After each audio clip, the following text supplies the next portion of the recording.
Okay. Oh, actually.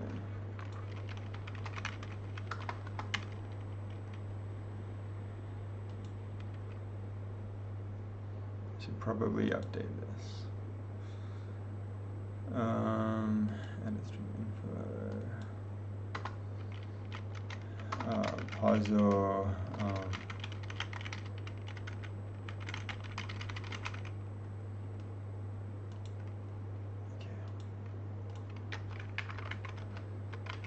Okay. So today I want to get started on a small project. I want to make a sliding puzzle game using like as minimal abstractions as possible. There's a few game dev Zig libraries I want to use, but I'm making this on the desktop with the ultimate aim of getting it on the web and also getting it on the Serenum as well. I think the last bunch of programming I've done on this channel has been on the Serenum. Since then, it has been updated several times. But the last time I did stuff on the Serenum, we got graphics rendering. It took a while to get there. We had to do a lot of RISC-V intrinsics.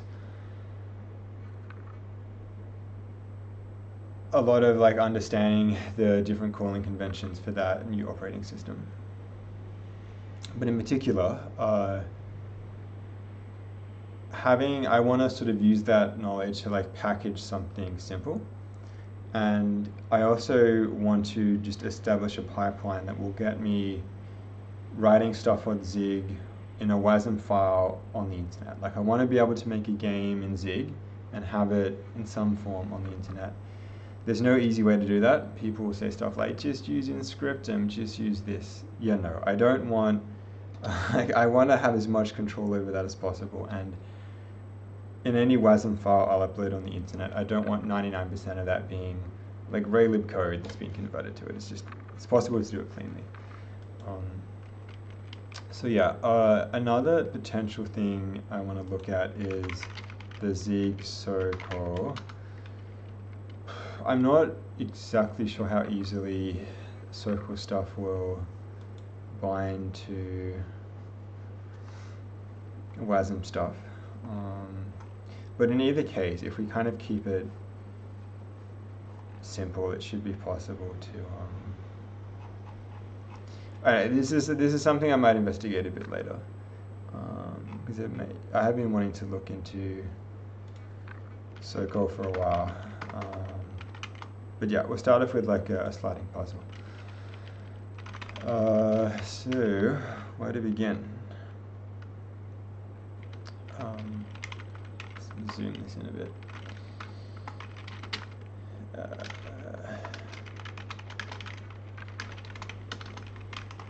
So I think the first thing I want to do is just get a like sliding puzzle working in some sense just on the like command line. Get all of those data structures working, and then we can start assigning images to it.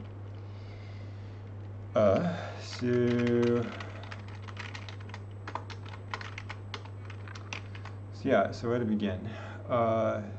So what I imagine this thing is going to look like is either like a 3x3 or 4x4 or 5x5 sliding puzzle. When you kind of load it, the pieces are random. You then, using, say, the arrow keys on the keyboard, assemble the pieces back so that it forms the overall picture again. And then at that stage, it can be like the end of the game.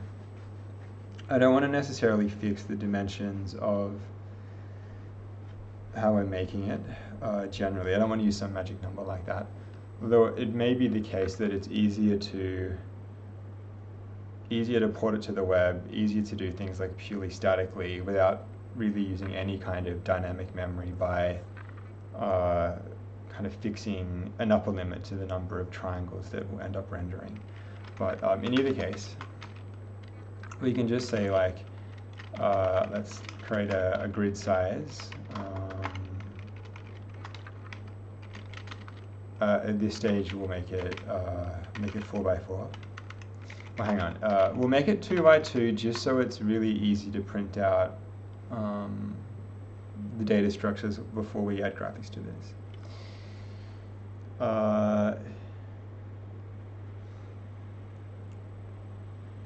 So how should we represent this grid? We could assign like each of these tiles as being a number from 0 to the grid size squared, and then in that case any configuration of the grid is just going to be a permutation of those positive integers. It seems like way unnecessary to develop some permutation data structure. We could just have a fixed array of bytes where each byte is just representing one of these indices. I guess it makes sense to make this a global. So we could just say the grid is equal to grid size times the grid size. And yeah, none of these puzzles are going to be above 16 by 16, so there's no need to. A byte will be more than enough space to store these things. And this won't compile as it is. Undefined. So let's kind of just initialize this, I guess. Timing is going to be important when it comes to animations and things, and so I feel like I may as well just get that down now. So we can just like create a procedure called like init game, but really the very first thing I want to do is create a timestamp. So we can say like program start timestamp, or maybe just start timestamp, that's just fine. And then we'll want to have a timestamp each time we, I think these are U64s from memory, every time we start a beginning frame.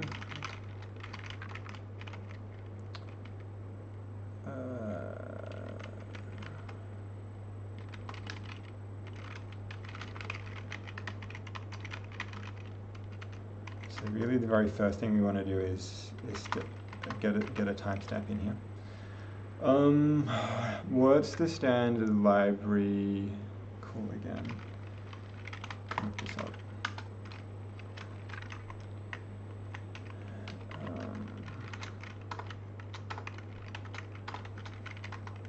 It's like, if we do like microsecond for that, so it should just be in time.z.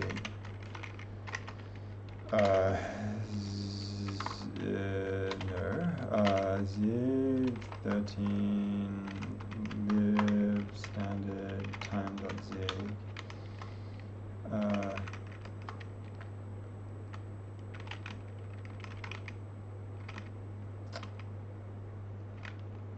I think this is what we want. Get a calendar timestamp in seconds.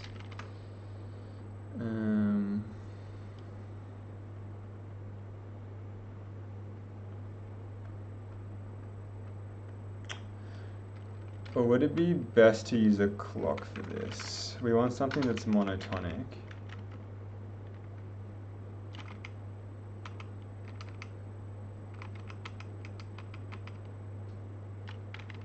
Okay, monotonic high performance counter. I think this is what we want. Okay. So let's say we just have a stopwatch that is standard dot a timer, and we want to init this.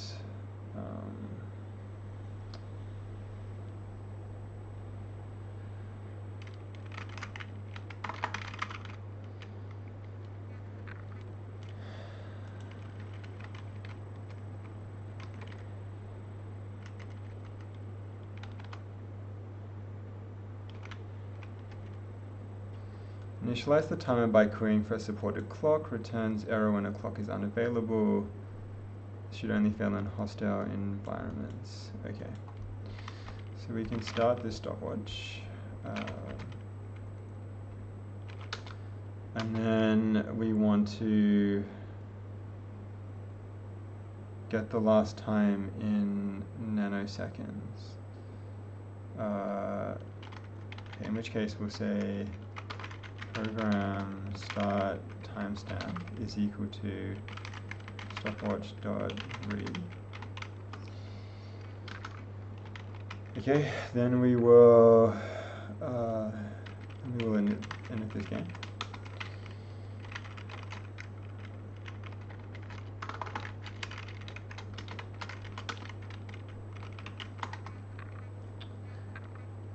And so, yeah, so what do we want to do? So I think we first want to take some permutation of integers 1 to 0 to grid size squared minus 1 and fill up the grid with that.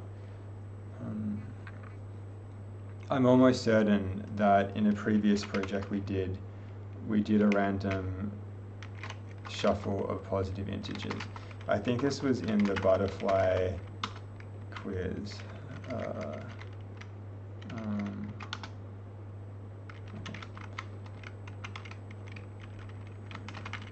Just to check, did we actually use any time-related things in this?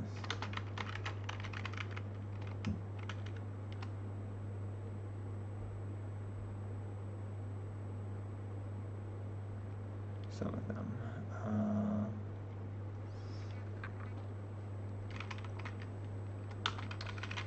Okay, create the list this, shuffle the list. Okay.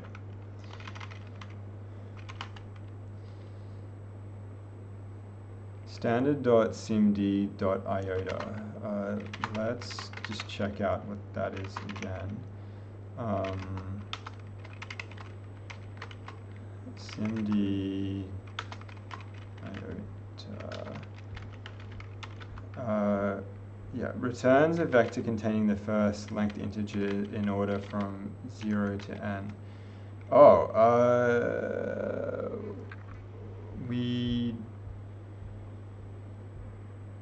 okay, it's just going to, okay, we need to know the length at comp time. Okay, so this isn't doing any allocating, which is good. It should just do this statically.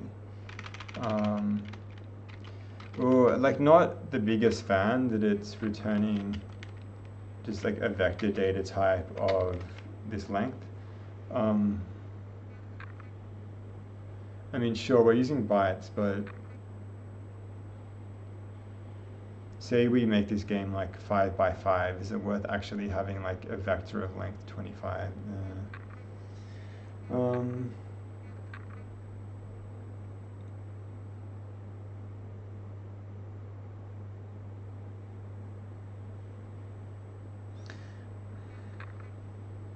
I guess in most cases this will just, the case I'm thinking of will be 4 by 4, and so 16 isn't even getting a cache line. Okay, we'll use this for the moment.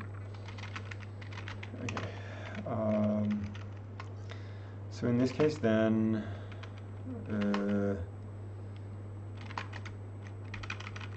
this vector type over here should be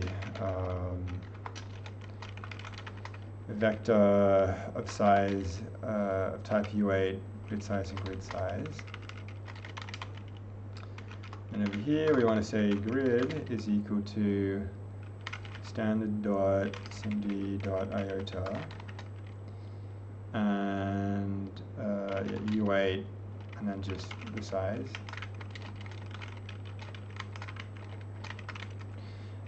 I kind of immediately don't want to be repeating grid size times grid size, so I might just say like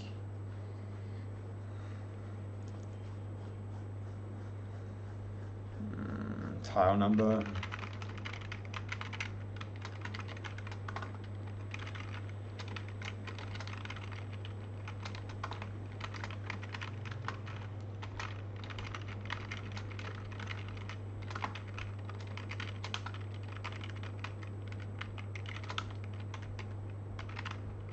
Okay. Oh no, I don't want to adjust the first one. Okay.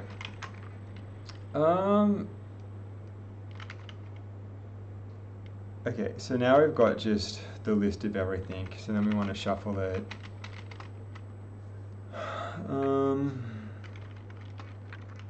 I'm still, like, knowing what I know now about vectors in Z, I'm kind of confused that I did that. Okay. So then we do random.shuffle. We're going to have to set up a pseudo random number generator though. Which is also something I don't have a huge amount of experience with.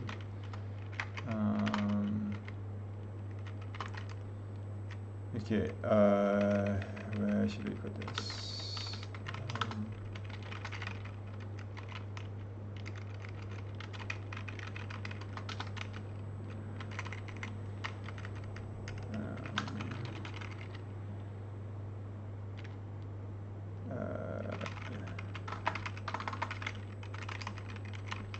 Already the program just begins to fill itself up automatically.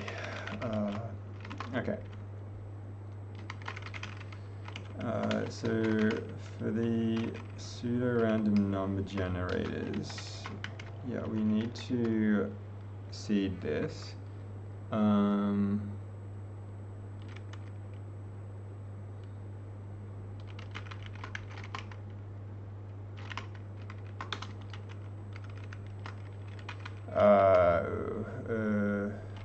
I feel like we should be setting up the random number generator before we do any kind of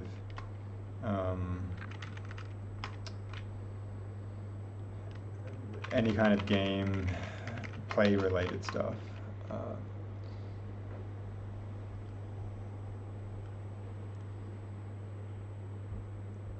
And already I want to break up init game into like init game and like init grid.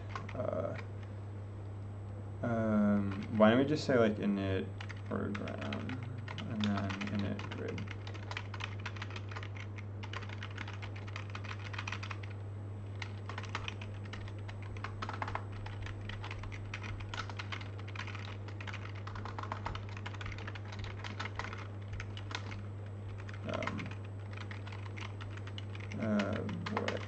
Okay. So we do that. I feel like there's no need to query get rid of that, query the system again when we've already got the program timestamp. So I think we could just say the seed here is equal to the program start timestamp, then seed that. Then what else happened in this? So we've initted the how do you even pronounce this? Is it like Zoshiro?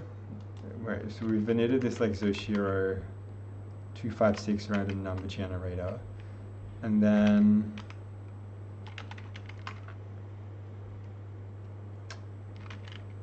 why do we need to call random on it? What's that doing?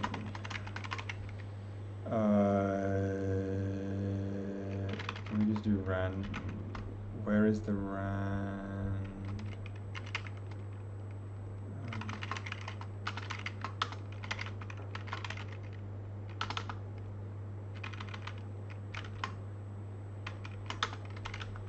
Okay, what's this method? This method is .random. What does it do?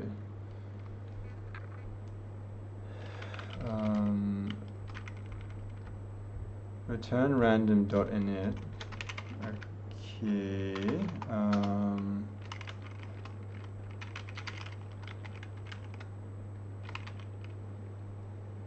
Okay, doing lots of pointer casting stuff. Okay, let's avoid looking into that at the moment.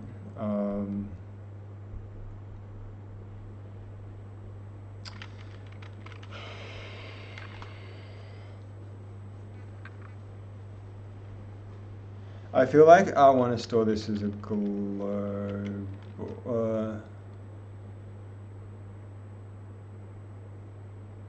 Actually, it's probably fine to just like call this locally. I don't think we'll need to.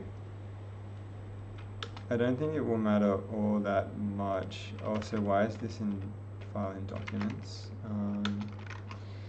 I don't think we'll need to. Oops, zoom in on this. It's okay. Ghosty will be coming to Windows in the future. Or maybe I'll just move all of my stuff over to Linux and start streaming on that. We'll see which one's first. We want to move this into the sliding puzzle.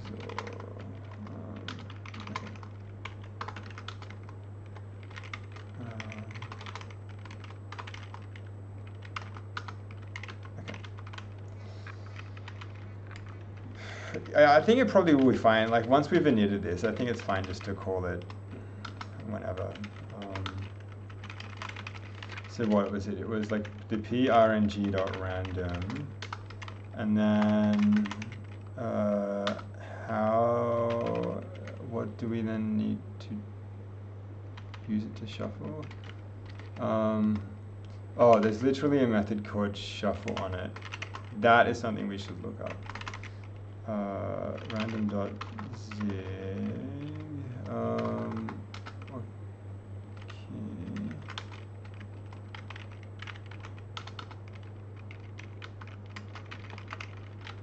Okay. Shuffle a slice into a random order. Note that this will not yield consistent results across all targets.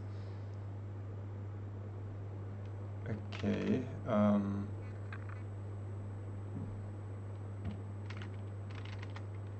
Alright. So random dot do this, get the grid there. Random dot shuffle the random, the type, and then this kind of slice. Yes, the grid will be fine, although we may need to take a pointer. Okay, and now let's just, we've already done enough that I want to just see, I want to see the results. I want to do some printf debugging. Let's call like dprint to be a standard.debug.print. Let's just dprint what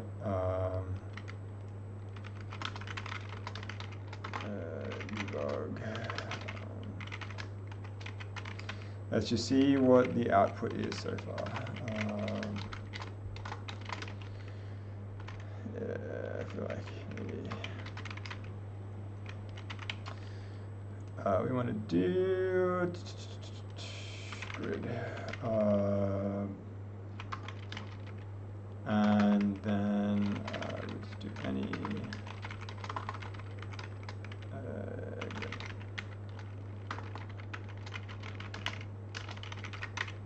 Okay. No need for the build system just yet. We'll get this in like later.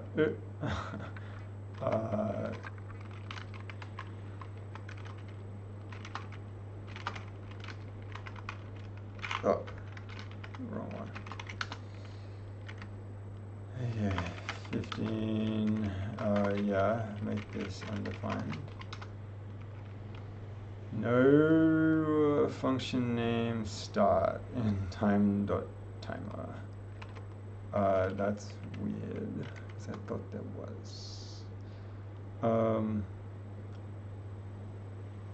Or should we just say stopwatch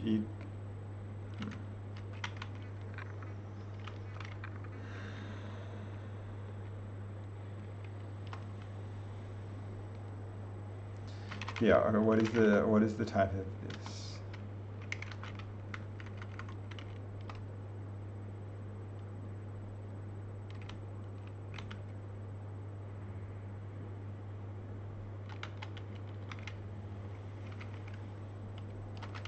I guess this should really be a try as well.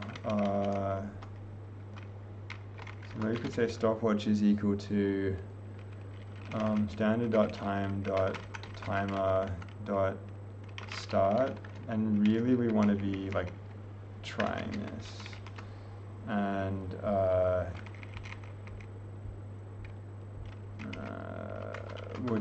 we'll immediately fail the program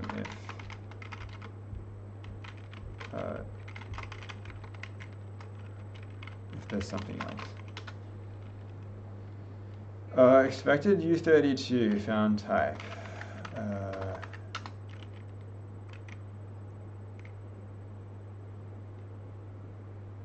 What?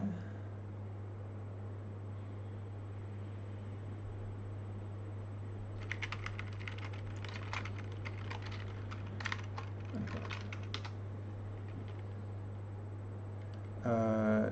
Expected 2 arguments found 3 for random.shuffle. Right. Since this is method, no need to repeat the first argument. Expected type slice U8 found vector for U8. Yeah, because we want to cast this. So can I just take the reference of it? No, okay. So given that vectors can cast to the arrays, maybe we actually just make this a standard array. When we do like the cmd iota, that should fill it up anyway, and then I guess this should be fine. Okay, now we want to cast it. Okay, yeah. Hi the snack. Hi the snake. So this is random returns the v table of random. So standard.random is an interface to the polymorphic of algorithms. Okay, right, like an allocator. Okay, this makes sense. Yeah, I basically have zero. I almost have zero experience with v tables. Like, I've had like the slightest touch of them through some graphics related stuff, but yeah, it may be something I can look into in the future. Like, I do want to understand it a bit more, but currently just my priority is just figuring out a pipeline to get games on the web, for which those games will not break in 6 months' time when some package in the background changes. Like, it's not. And I don't want to be writing games on the web in JavaScript, like absolutely not. Okay. Okay, so great. So this is now compiling and running, and yeah, this stuff is permuting like I wanted. Okay, this is working so far.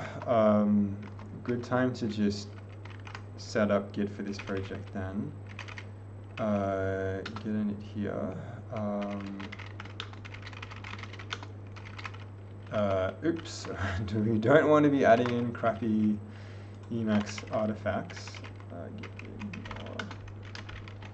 Let's ignore everything with the tilde at the end of it.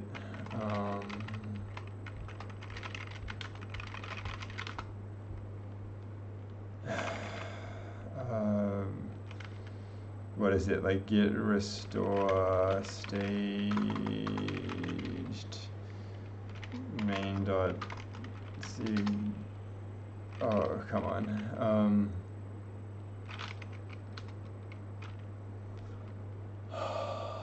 Serenity now.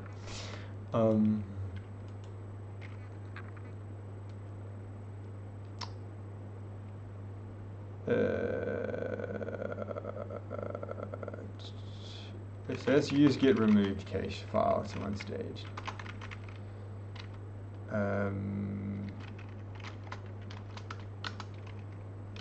Okay, that's what we want.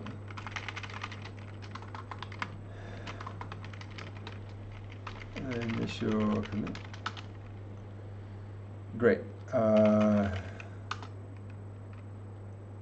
It's in there. It's all good. All right. Okay. So now what do we want to do?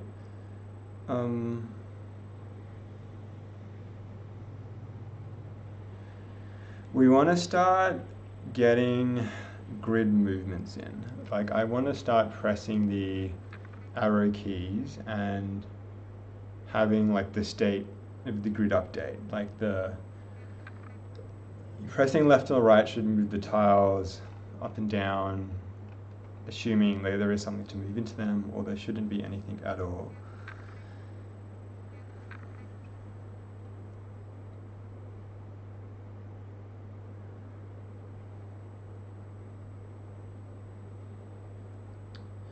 If at this stage we already had a window spawning, we could just use like glfw functions to query like the keyboard and get that stuff working. Alternatively, we could like read from standard in the program potentially. It feels a bit, given that we're eventually going to get window spawning anyway, it feels slightly redundant to be like reading stuff in from the keyboard this way. But then I haven't really done any command line arguments in Zig either, so maybe could be a learning opportunity.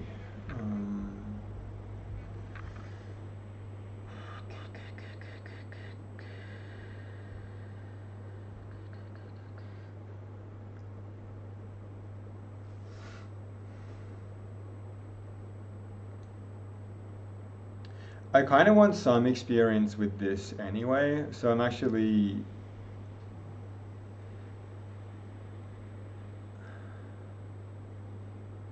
I kind of want to just create a very small example in Zig of have some experience of Zig of just like creating a purely command line interface kind of program. And so I think we'll run in this direction to start with, and then even though we're not going to use it eventually, since it would just be replaced with the window spawning stuff, it would be useful to have. Okay, how do we even start doing stuff with this? Let's see. Reading from the command line in Zig.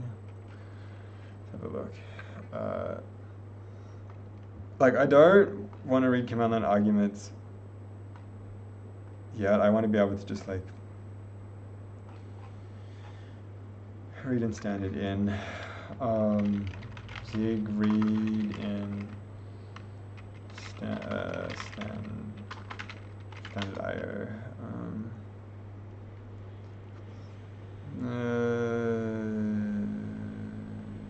Is this what I want? I don't suspect.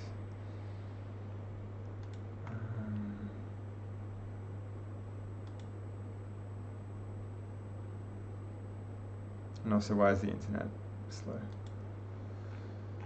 I'm paying for the NBN. It should be fast.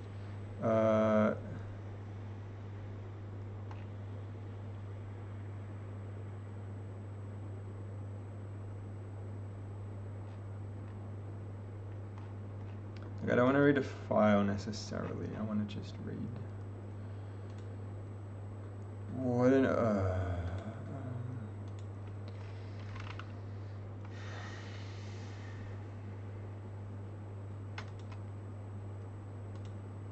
this is from, it's like 18 months old. Might be worthwhile. Okay. Get that. Standard in read into a delimiter. Okay, this looks promising. Let's just do io example.zig. Try again. Come on, Emacs. io example.zig. Let's see if this works.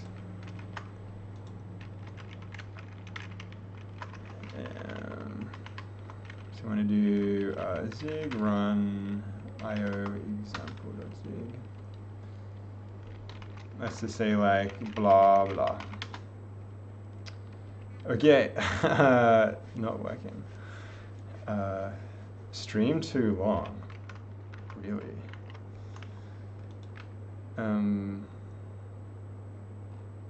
Okay, we'll try something different.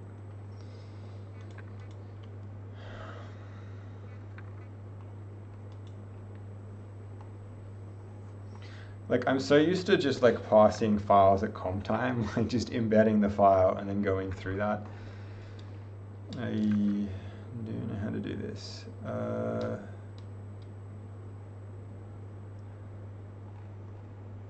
Okay, you can register standard input.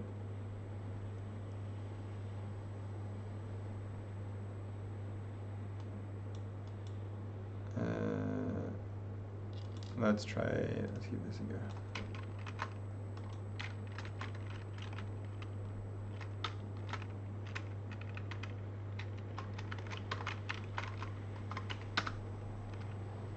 Again, what is it with these, none of these examples working? Freaking PowerShell.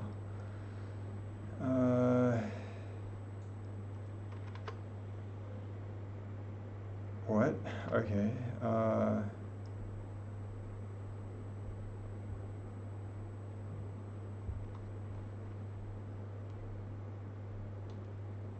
Why are we failing something in Windows.z? Let's try again.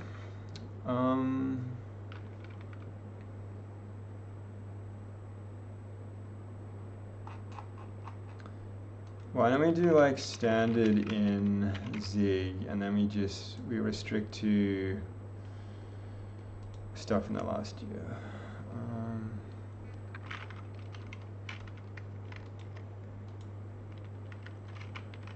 Abracas. Let's see.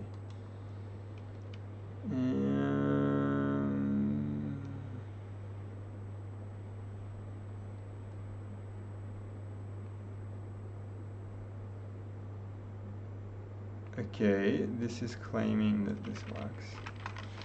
Let's give this a go.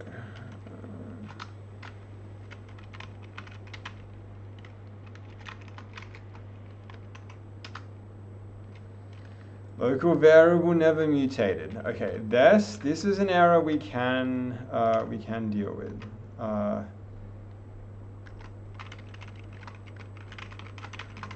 feel like this person wrote it in Zig 12.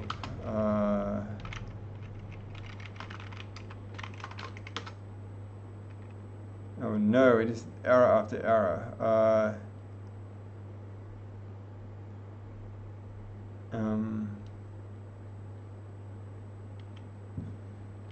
So we have the Z, we do have Z12 installed. Okay, let's do Zig12 run io example.zig.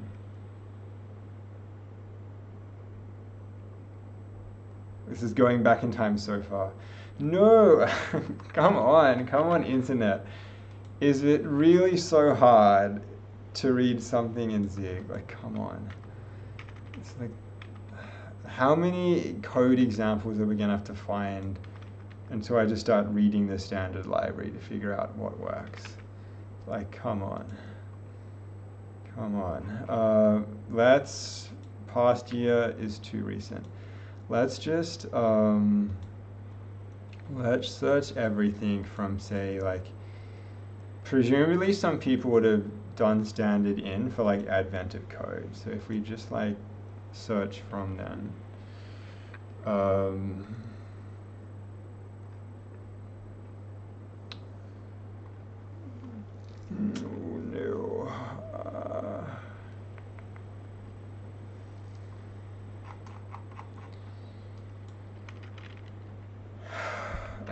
reading in from command prompt, maybe just from terminal.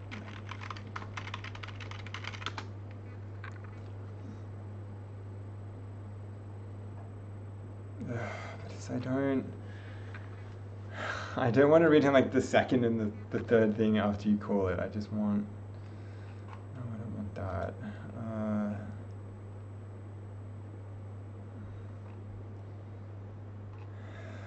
This is making me upset.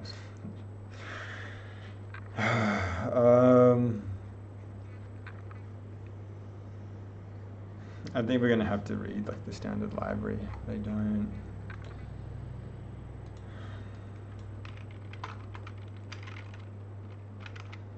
Standard in example. Let's try this.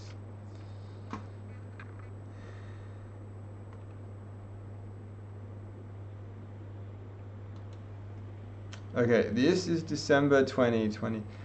Why isn't this loading? Okay, finally.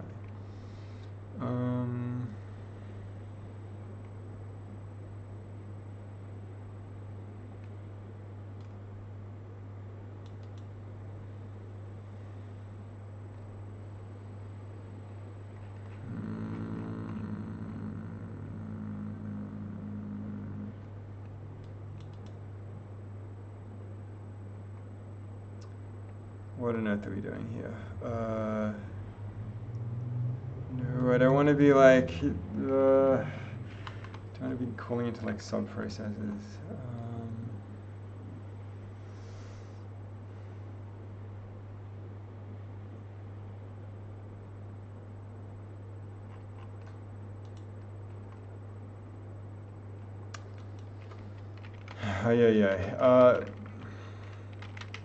Presumably at some point in time, these examples worked for folks. And so if the standard library hasn't been modified too much since then, we could probably get it in. I also didn't realize you could do this with memset.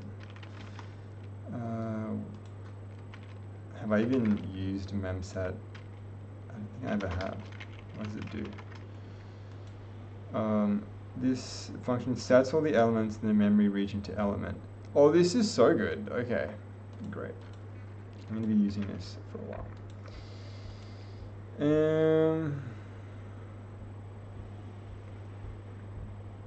Read until delimiter or buffer and again, I am surprised this is failing. But why?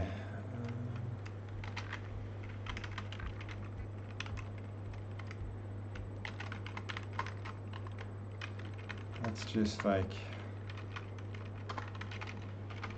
maybe we can run Z12 on this one. No, again, it's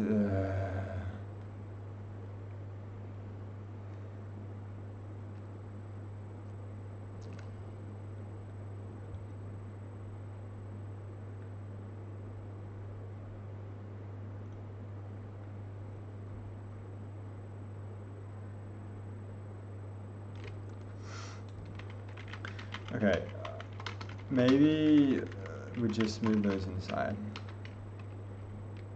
Oh wow, okay, great, it's working. Maybe. Okay, we can just say like magpies. Great. Okay. We in business. Let's just immediately save this. Wow. We want to remove the like IO example dot, the one that wasn't a zig. Is it even saved? No, great. Git add IO example dot zig. Simple standard in example. Okay.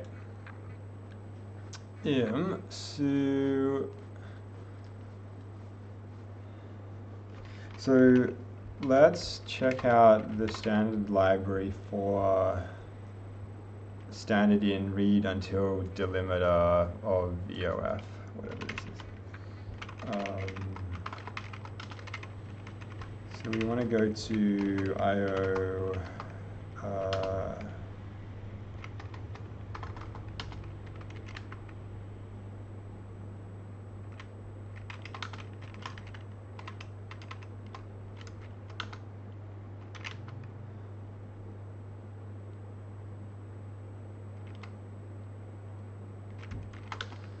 we'll see where get standard in is.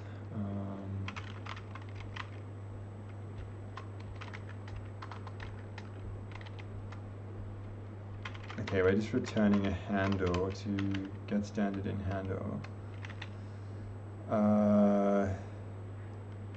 So yeah, in this case, run Windows.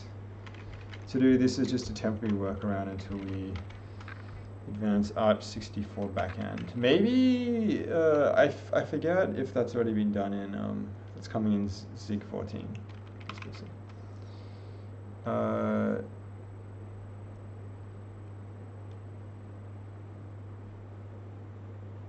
Okay.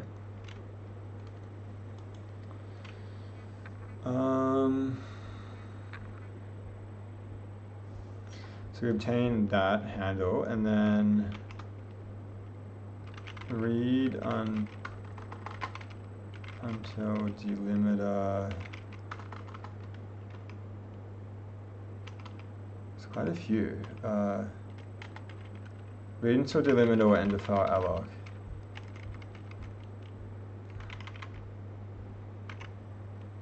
So what even is the return type of this? Allocator error or stream too long? But usually it should just be a slice, or if we're doing Serena, we'd say a spatium of bytes, and then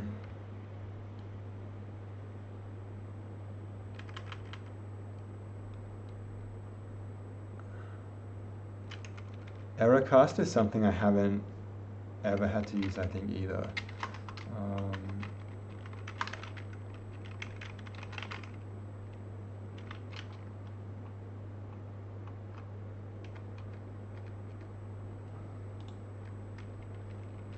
Converts an error set or error union from one to another.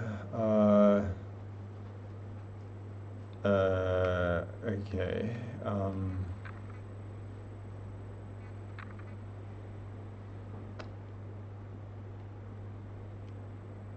Like how are the different error elements indexed? Is it just, anyway. Don't have to look into it now.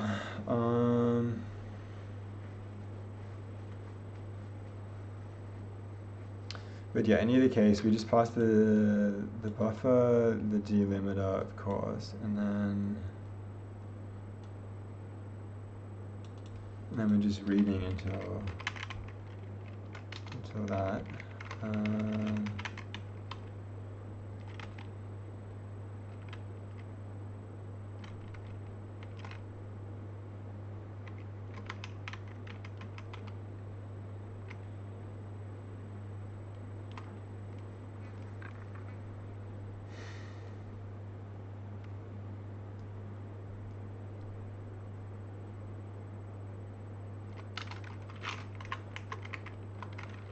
Where is this? Read until delimiter.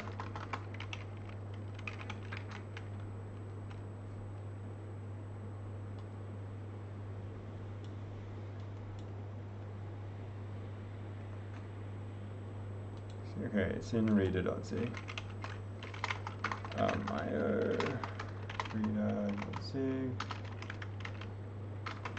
Read until delimiter.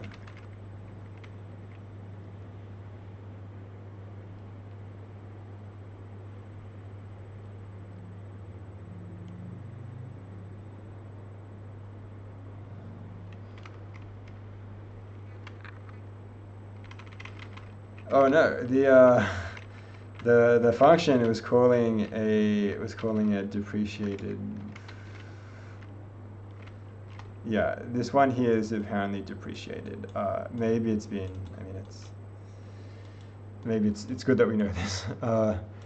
Use stream until delimiter with fixed buffer streams writer instead. Reads from the stream until specified byte is found. The buffer is not large enough. This is returned.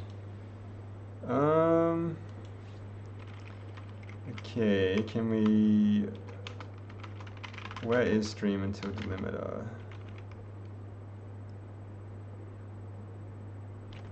Can we try? Can we try that? Stream until delimiter.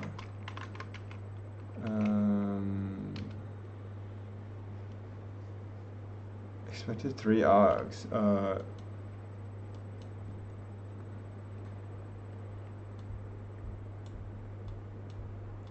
Oh, optional max size. Okay.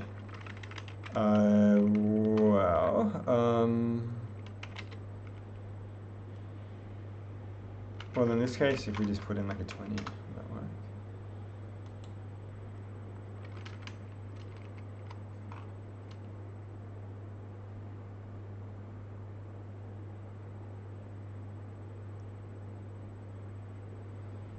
Okay, in the absence of the, well, with these errors, we're just going to go back to the depreciated thing because that works. It's all just temporary anyway. Okay. Okay, so yeah, we had a look into this. Bajillion things are getting called. Another day. So now we want to just start using this, or we start adapting this.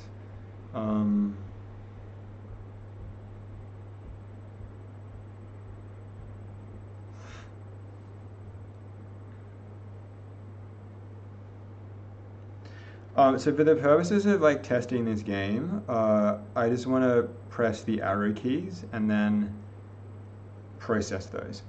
So if we go back to main, what are the mains we've got? We can quit out of that one. Let's just start reading in, start processing the arrow key presses.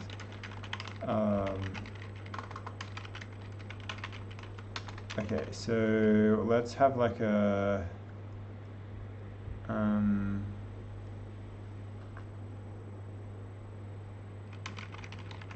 very simple while loop, and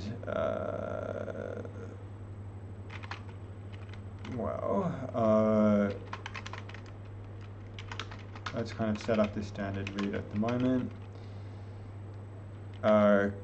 Yeah, create a really simple buffer. Hey, I really don't like the way that this is being set as undefined and then memset here. I feel like this should just be set. You should be able to set this to 0 some way.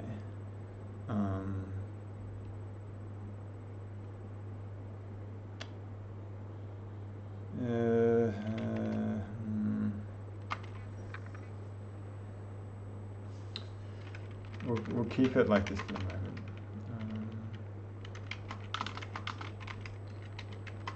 And instead of buffer, let's call this like standard in buffer.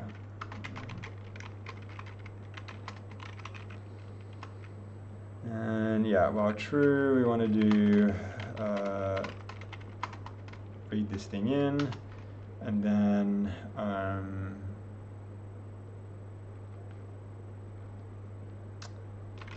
let's just say we only care about the first character. Let's just take the first item of his buffer, and then we'll just print this back out. And we'll see what that is. I think I can... I think C would work here. But let's see. Seek run main. And I feel like something is buzzing. Is my phone going off?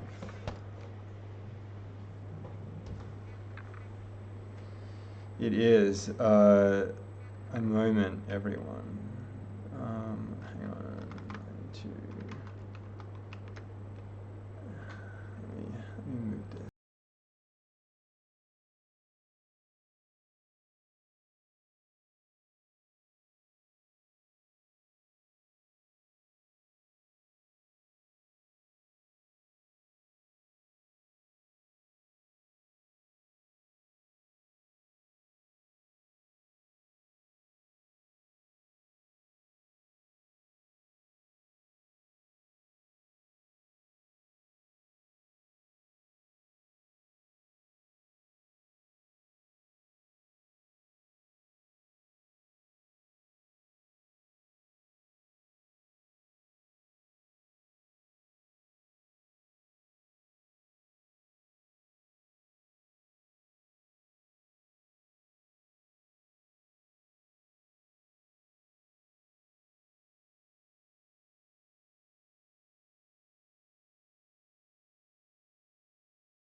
for and call over. Okay. Let's try and just find the point in which it's returning the error and then make it clear that it's returning an error at that point and fail the program if it does. This is line 35. Yeah, so we can just say this is equal to that, catch it, and make it unreachable if anything other than that returns. Okay, great. So now I can just type in stuff. This is what we wanted.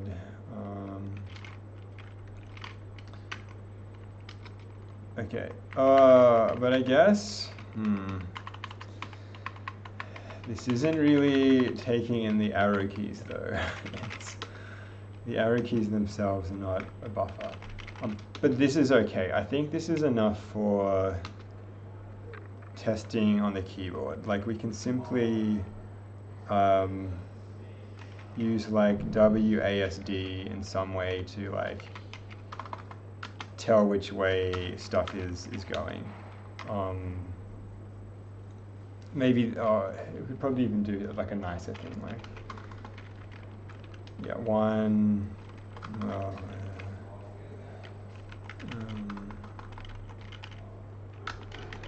Like because I use the Dvorak keyboard, WASD is AOE, so we'll just like, this is my program, I can do whatever I want. We'll start just doing that. Okay, so we'll read in this, and then we'll say switch on this first character. And then we'll say if the character is the comma, we want to start sending some like directions. So let's create a enum to keep track of that. Grid movement. Let's just say like attempted movement, constant grid movement, direction,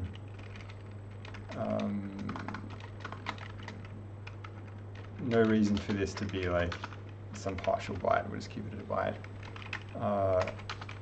Say nothing's happening, or it's something's moving to the left.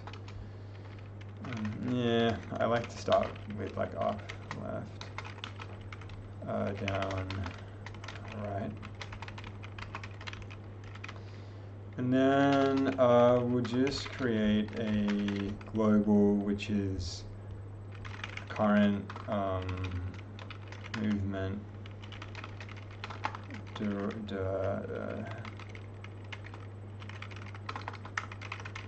I'm trying to get into the habit of not to like abbreviate every single thing.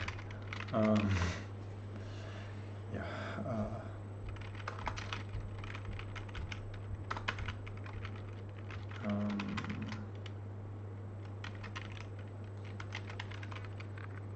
So let's just like assign the grid, the grid movement direction. Why is it not? Current is like, I should rename this yet again. I just call it like tile movement direction.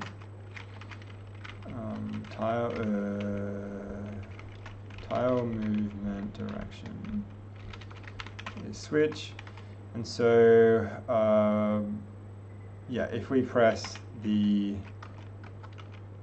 W,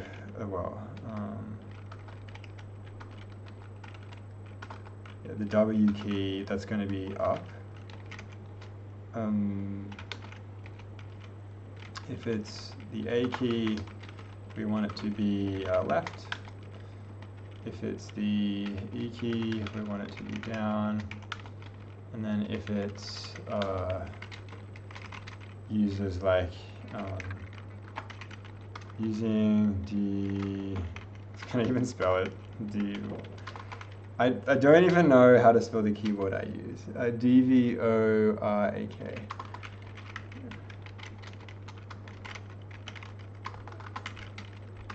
And I say like QWERTY.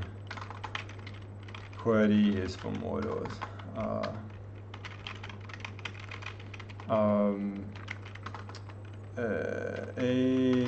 O is down and E is right. And then if we have something else, we'll just set it to none. Yeah, that should be fine.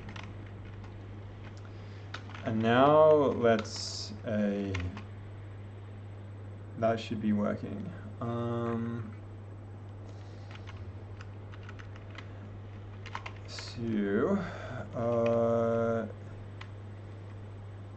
currently doing this in main, but it'd be nice to just wrap this up in a different function.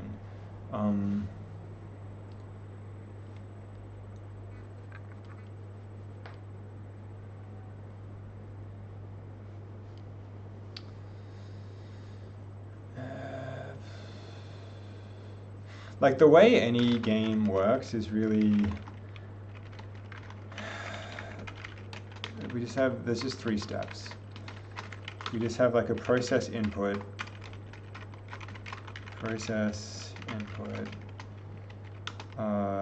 update the state, and then render. We're not really doing, we kind of are doing like the keyboard render at this stage. The process input is this weird thing, so we can just skip it for now.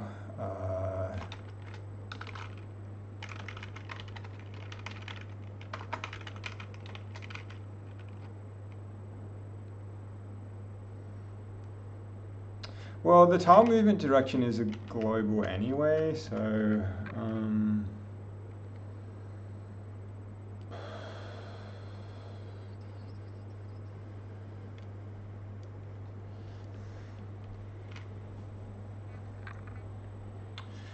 already I don't like the fact that I'm like translating these button presses into some action. Like I feel like it's way better just to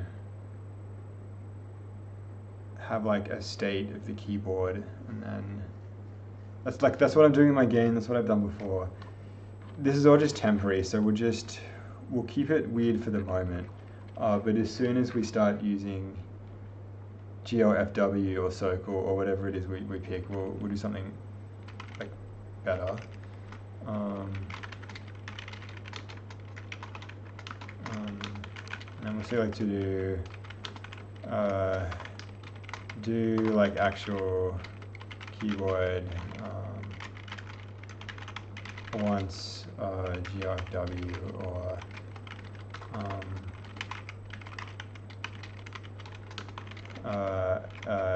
is spawning a window. Yeah, for the moment, we won't do that.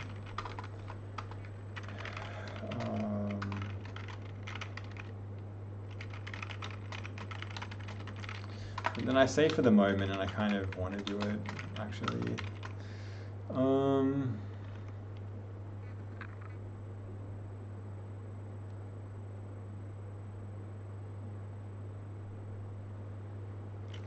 I think we can. So let's do like keyboard, and then we can just say like,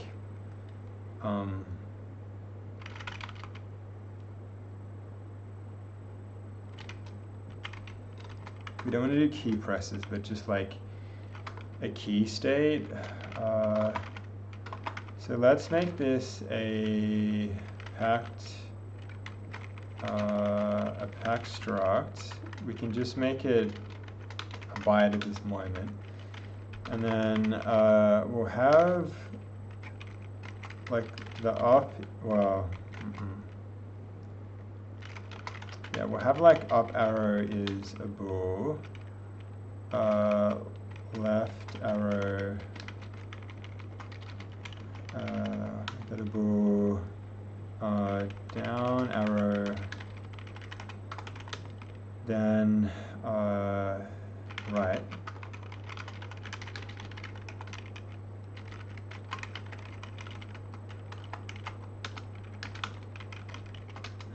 There was quicker ways to do that, but whatever. And then we'll pad out the rest of it just to be a U4. And then, yeah, then here we want to have some global. So we want to have stuff like keys down, or maybe just a key down.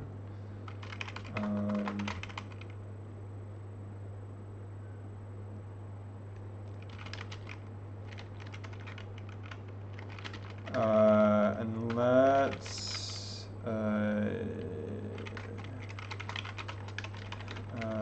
just set this to be 0. And then we also want like a key, whether the key is pressed or not.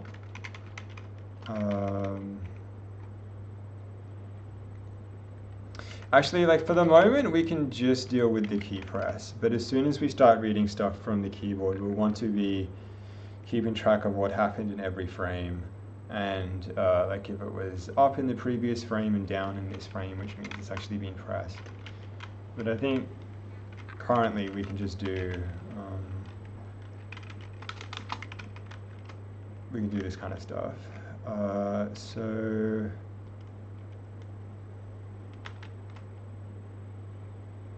yeah, we just want to like actually process this input in this kind of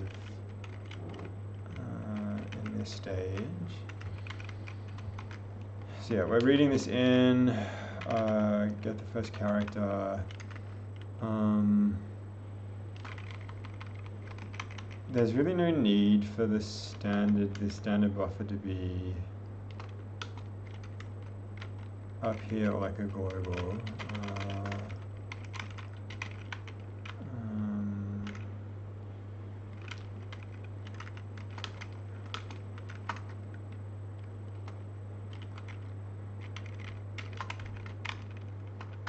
We're only meant to be pressing like one button anyway, so like.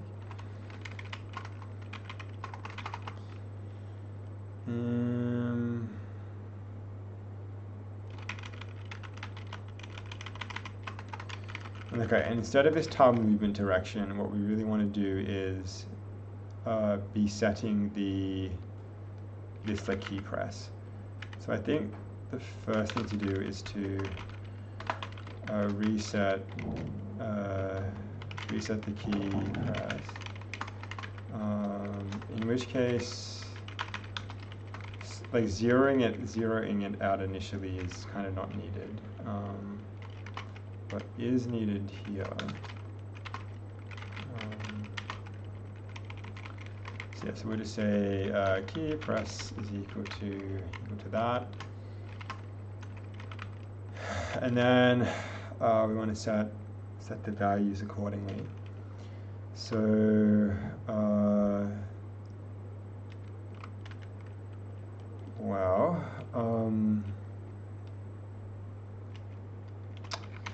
let's see, if we move this up, then we want to just set the dot, maybe there's a nicer way to do this.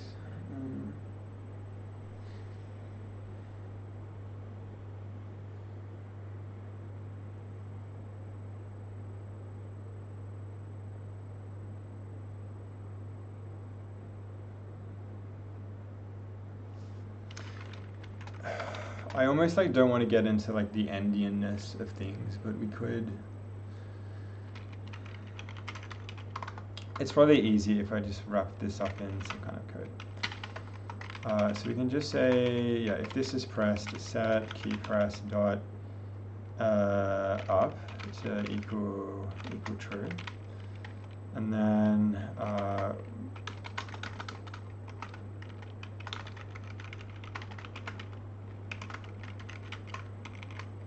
see, left,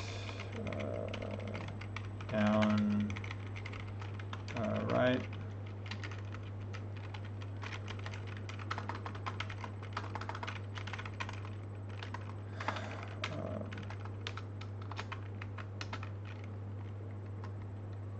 Oh, it's like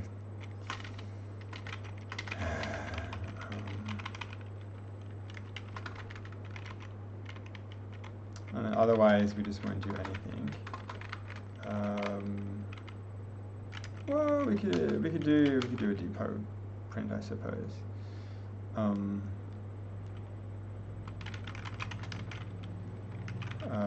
Press one of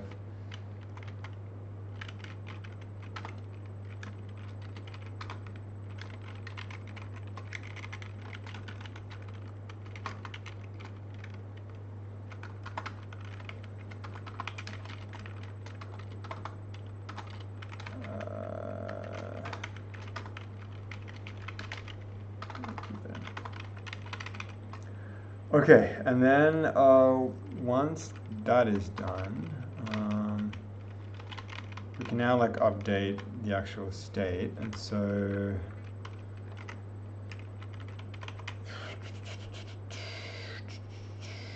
what was this? What was like the enum we did? This grid movement direction. So now over here we want to say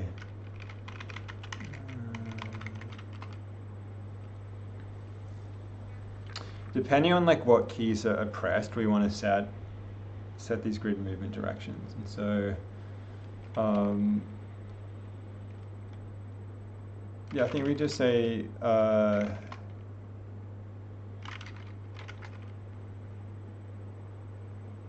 yeah, if key press dot if we press up, then set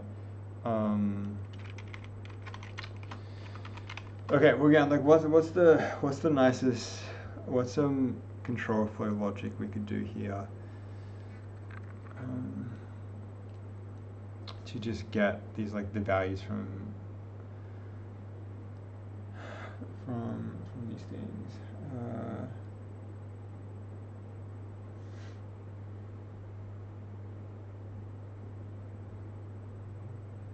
We want to keep this like readable, so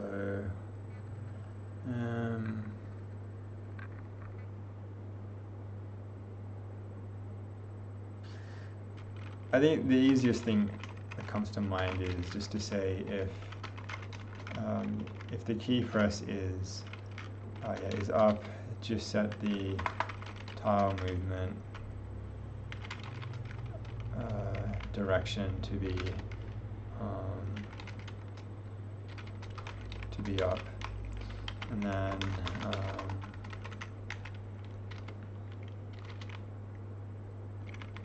do things accordingly. We can use some macros here. So let's see. Let's record. Want to do left here, down, right, and then repeat. Oh no.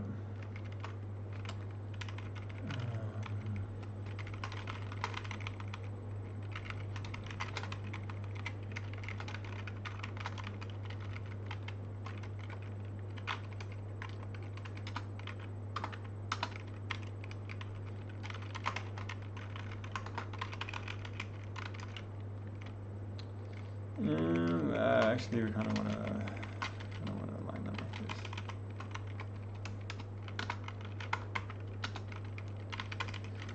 Okay, and then now we have like the tile movement direction. What's Emacs? What were you doing? In such a way that when we actually start having to port this, we can do this in a, you can branch out the process input depending on the OS and whatever. Yeah, we now need to like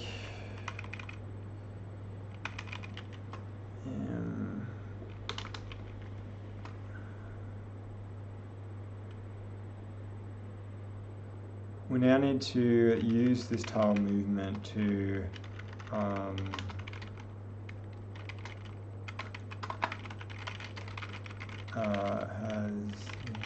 moved. If a tile movement attempt has been made, we now need to calculate if it actually is going to update things, and then if it is, the new grid configuration. So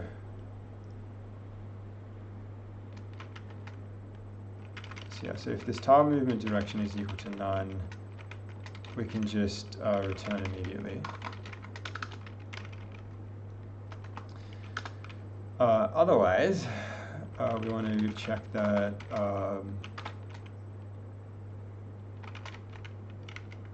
calculate the new tile, I guess that's the new grid configuration. If it, well, assuming it changes. So, so we have this 2x2 grid, and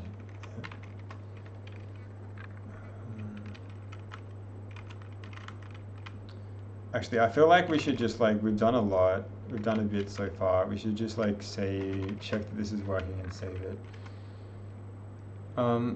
What is Emacs doing? You have typed CXCN evoking disabled set goal column. Stop it, Emacs. Stop it.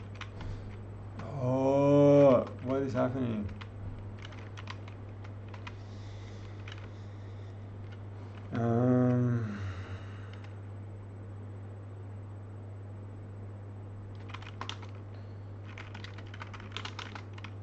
So let's just do like a debug print here.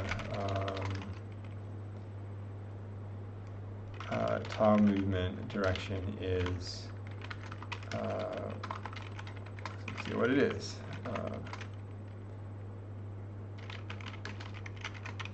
Okay. We're not building this just yet. 76.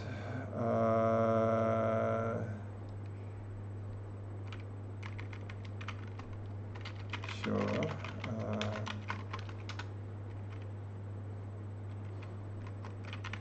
Did I not save this? What?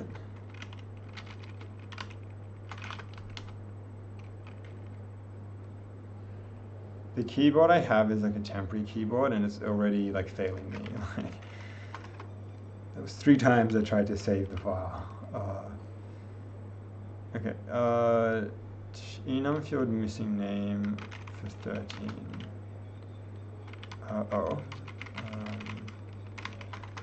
No need for the dots there. Undeclared identifier render.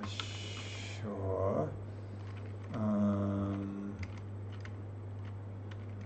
But really, as we're at it, if we're organizing this, we kind of want to move it down here anyway.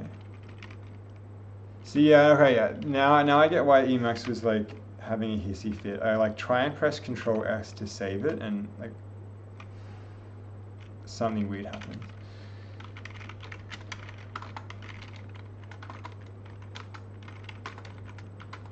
This, we're gonna have to get a new keyboard.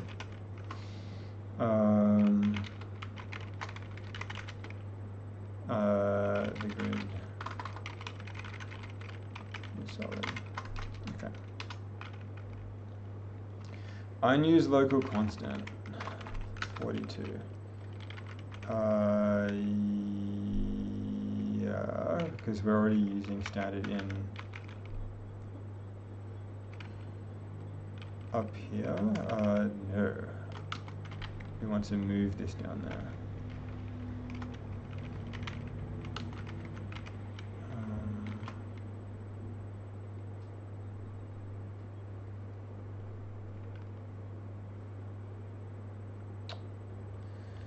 Oh, is this going to cause an issue? Maybe. We will see.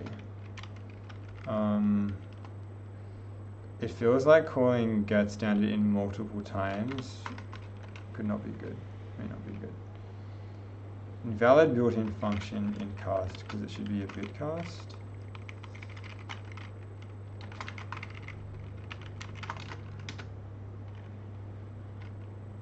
Undeclared identifier tile number.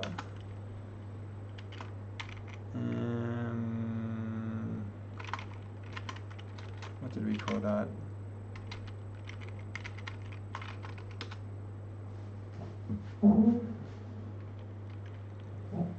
Random has no member name default PRNG.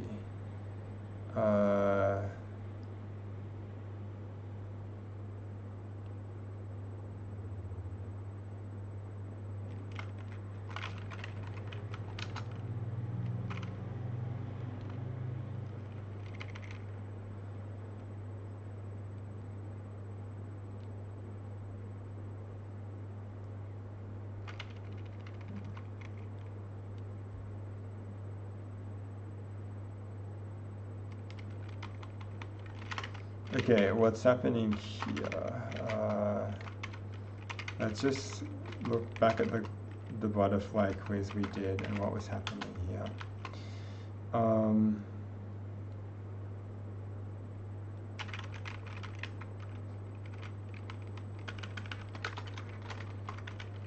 This keyboard is so bad. Oh my goodness. This is what happens when you get a temporary non-mechanical keyboard.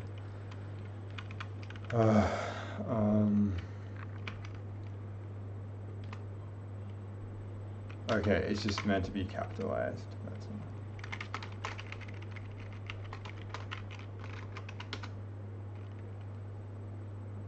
all. No field named up. Really?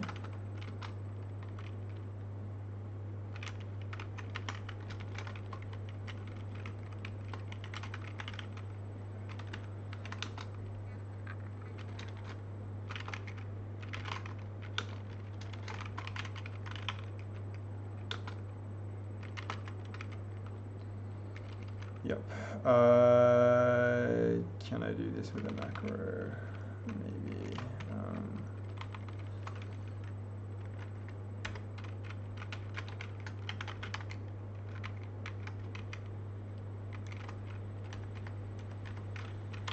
Aha.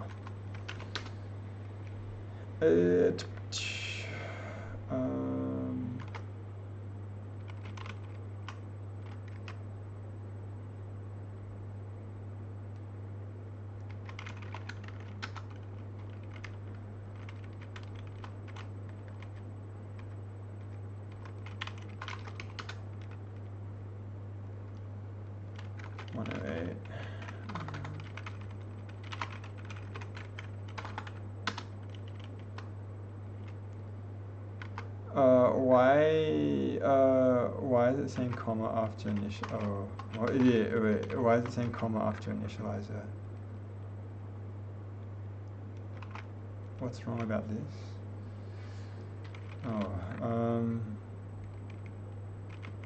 Oh, it's because this stuffed up completely. How?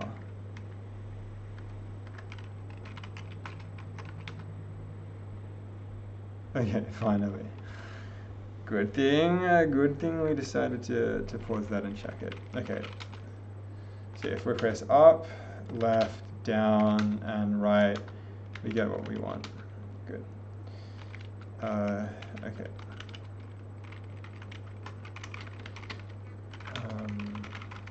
Oh no, there's more junk.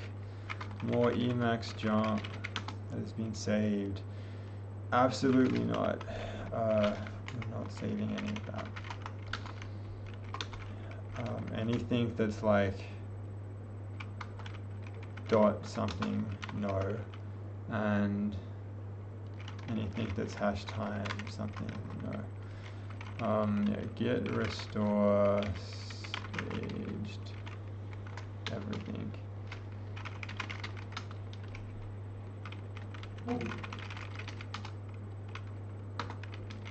Wait, are you kidding? Oh, come on. Let's just like add the git ignore.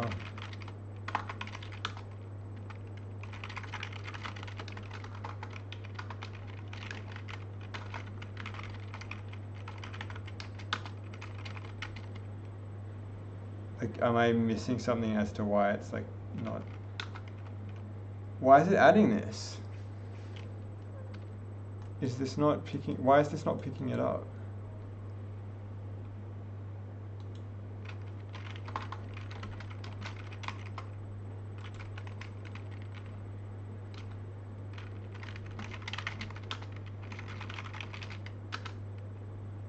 Finally, okay.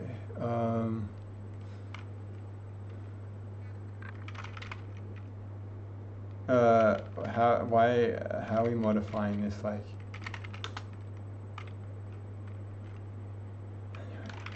let's just add it all. It's fine. Started doing keyboard input processing.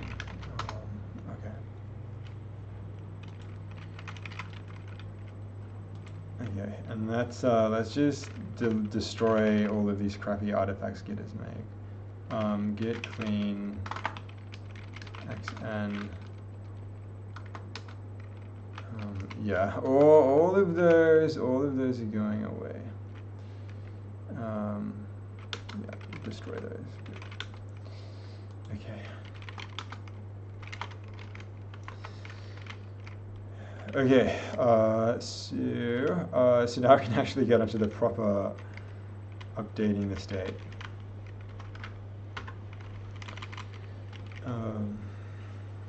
Hopefully at this point on, there's no need to do like any looking up new things. Oh my goodness. Oh no, the spammers are back on Twitch. I need to look this up every bloody time. It's so annoying. Where is it? It's like this. Where is it? Like block. What?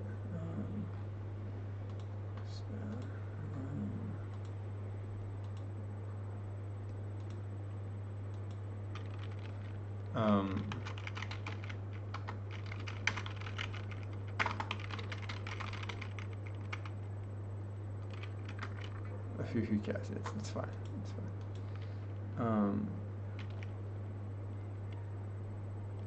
Yeah.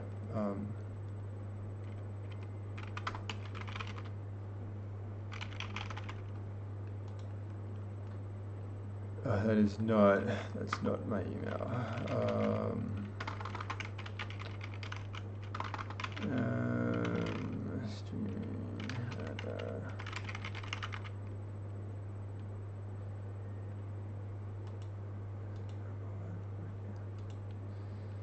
Okay. Hopefully the spam will go away. All right. Okay, so now we want to do.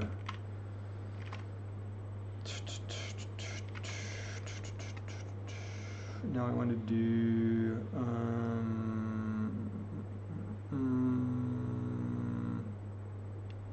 Spam is just like. Yeah. We want to calculate the new group configuration if it changes. So we want to find where the empty square is, and the empty square will be designated by like the 0. Where the 0 thing is located. Find empty tile. So we just want to find the index. How do we do index in the standard library?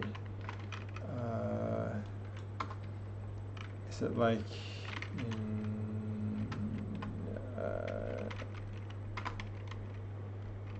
like in standard mem? I need to put some lights on. It's so dark.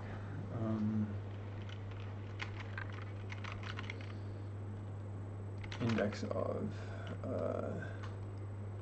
Yeah, I think it's in mem. Let's go back to this modifier quiz and quit. Time.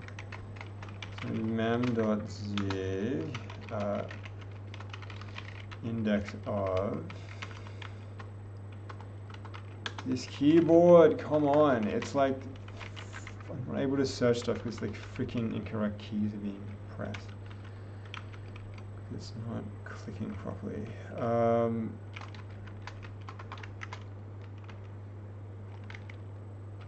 Okay, this looks like what we want. Type the haystack and the needle.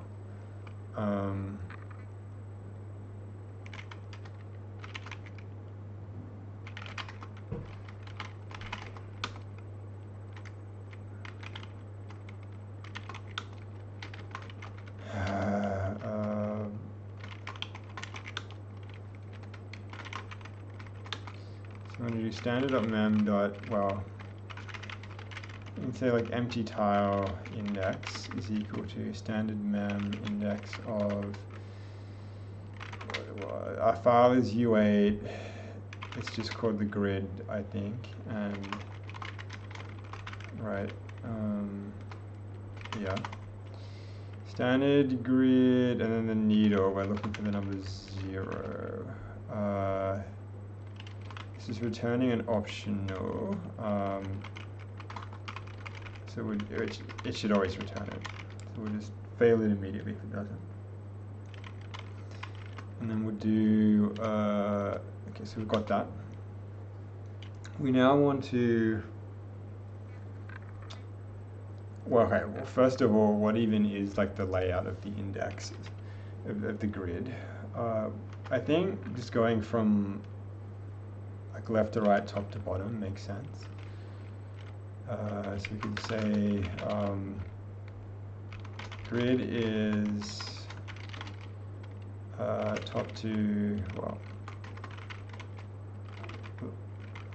like what's the order you specify things in, like the inner structure or the outer structure? I think like,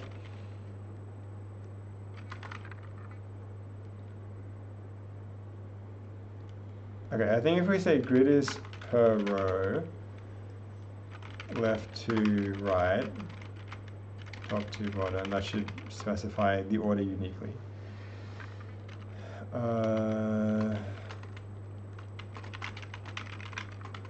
So then we want to say, then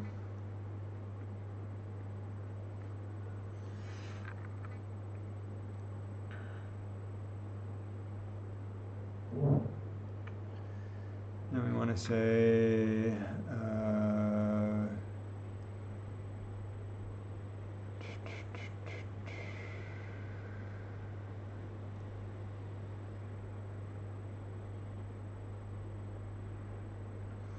well, okay, well, what do we want to do? Like say the grid configuration is like 0, 1, 2, 3. Pressing left here, like either like the keyboard keys are controlling where the space is going or are controlling the tiles. Maybe other options, but those feel like the two most common ones. Controlling the space feels weird. I feel like controlling the tiles are better. So I think in this configuration, pressing left should move the 1 into the 0 position, and pressing up would move the 2 into, would like swap the 2 and the 0, and yeah, pressing right wouldn't do anything, and pressing down wouldn't do anything either. Okay, this feels like an interesting logic exercise. Like how do we translate this kind of movement into code?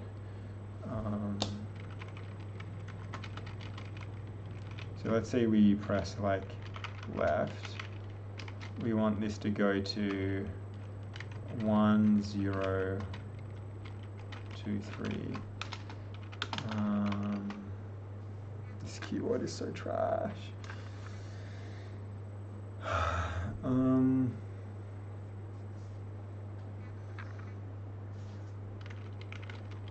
Let's say it's like 1, 2, 030, and we were to press down,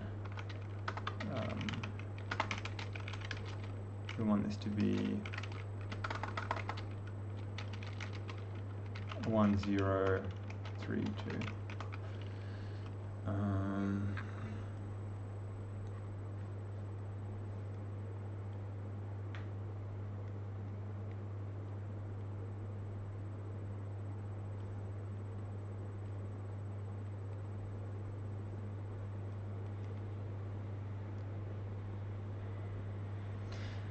Okay, so I think like the left and the right is, I was going to say it's just a matter of like going plus or 1 in terms of the indices, but it's not.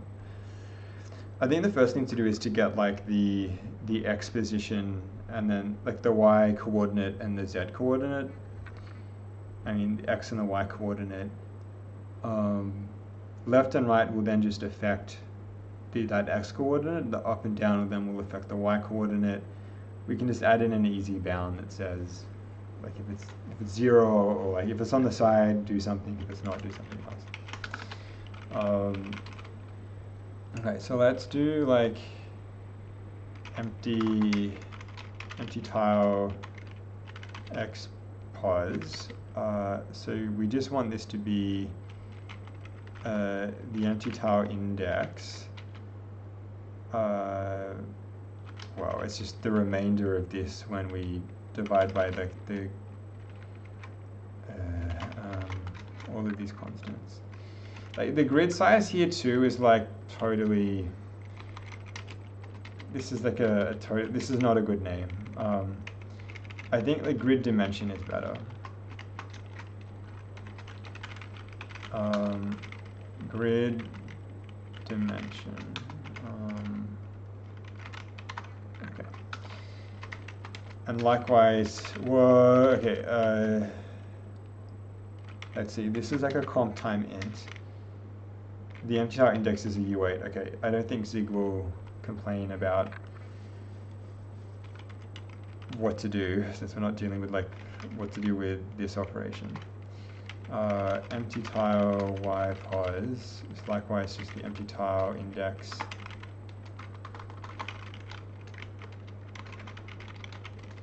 But this time divided by the grid dimension. And then now we want to kind of do the logic of this. I feel like as like a data structure, we're going to be dealing with the positions of tiles generally, so it may be better just to like create a just store this as a vector.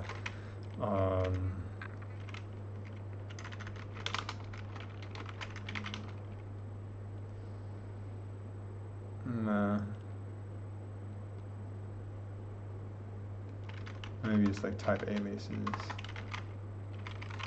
So we could have a like grid position.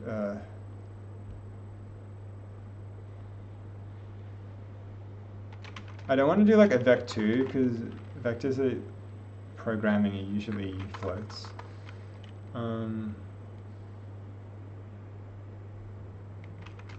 We call it like a grid pos. What if it's just like a vec2 U8 that kind of tells what's going on and avoids me having to write out that every time.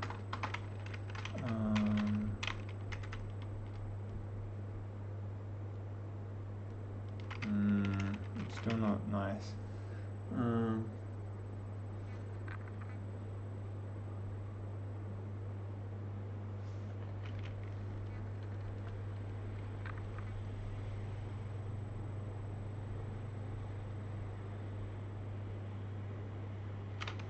What if it's just like a grid coord?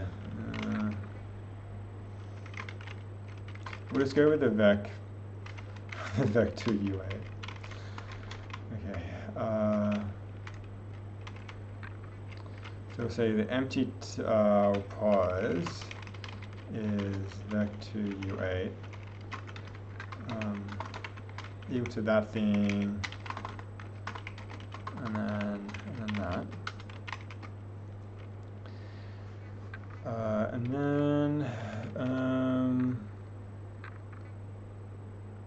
But even this is slightly annoying in that I want to be able to say like point X, point Y and get things that way instead of like 0 and 1. Let's just say like, let's just make a struct.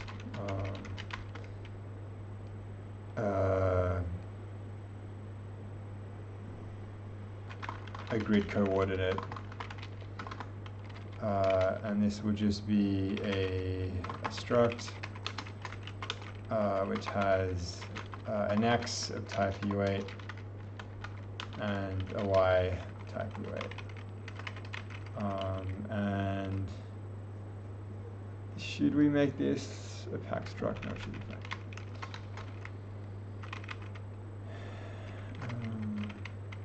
Okay, I say this, but I don't want to have to like init this constantly. So let's say like a grid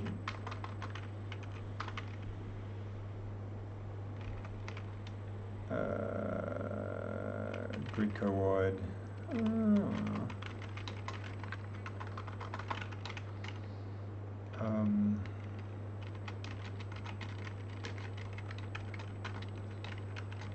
And this is returning a grid coord.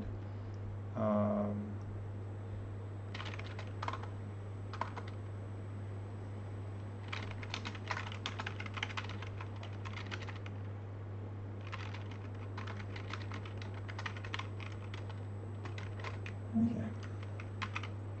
I like don't want to have to like specify this crap.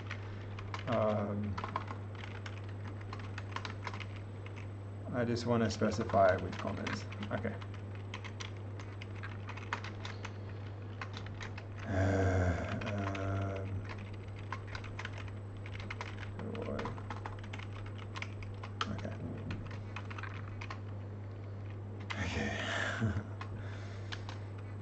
So now we've got the coordinates of the empty tile. I swear this keyboard is going to be the end of me.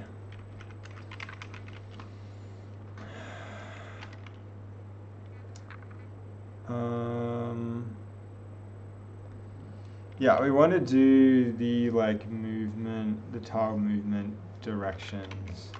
So let's switch on tile movement direction. If it's none, we can just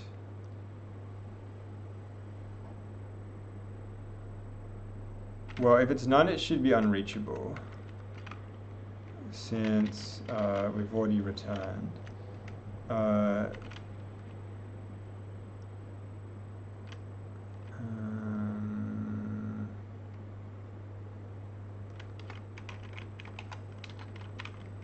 Actually, this doesn't, like, calling this twice feels a bit weird. Oh, come on, this freaking keyboard. Okay, so we'll just return if it's none. But otherwise, if it's up,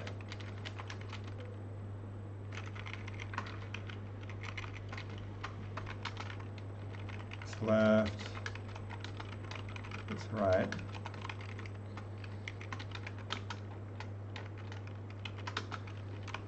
So yeah, if it's up,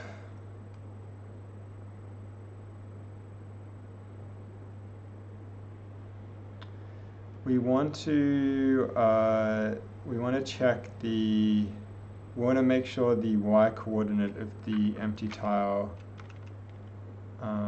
let's call it like the empty tile position is not 0. If it is, then continue. If empty tile pos.y is equal to 0, continue. Otherwise, we're going to want to swap stuff. And let's just like get this up working, and then I somehow forgot down. Then we'll fill in the other ones.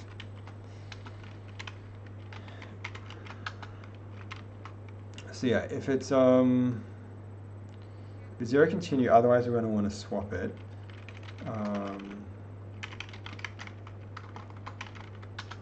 So then we want to say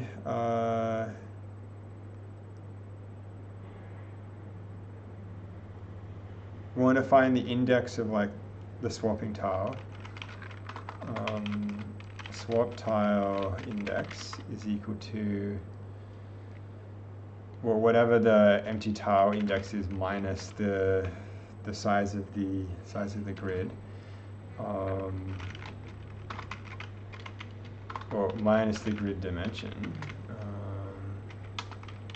And we simply want to swap the two of them. So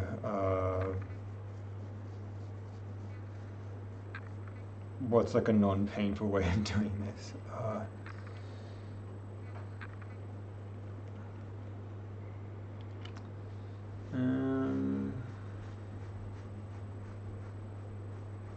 Well, we know one of them is always going to be 0 anyway, so we can simply say the grid, so in the grid, in the current empty tile index, set this to be whatever value is in the grid at the swap tile index, and then set the grid swap tile index to be 0, and I think that should be it.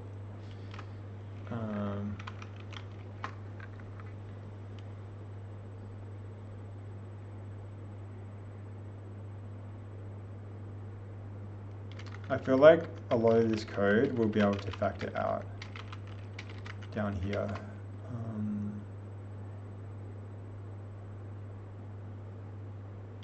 Yeah, this stuff can factor out.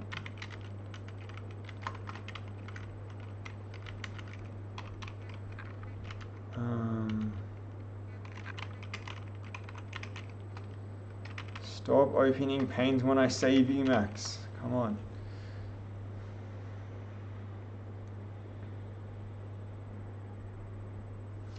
But the continue here is like we want to skip over this stuff.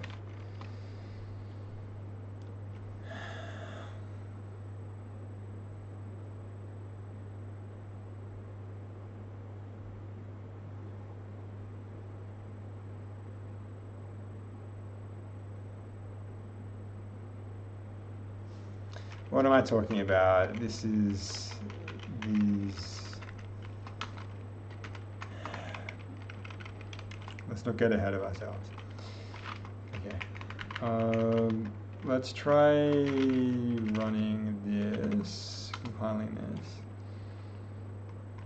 13. Expected semicolon after statement. What?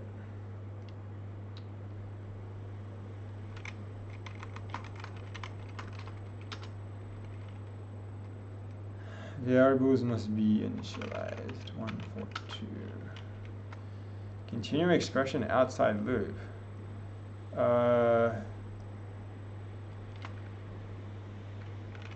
What do I do? Okay, so I'm in a switch statement and I just want to say, like, move on from this. Like, can I, like, how do I break here?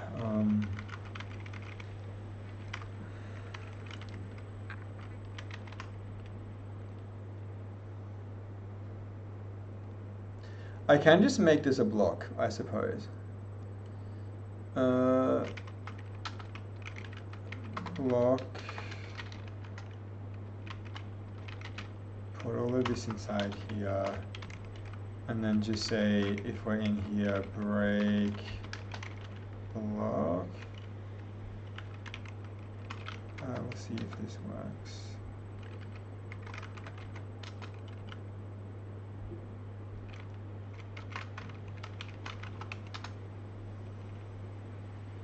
Okay, why is this all of a sudden complaining?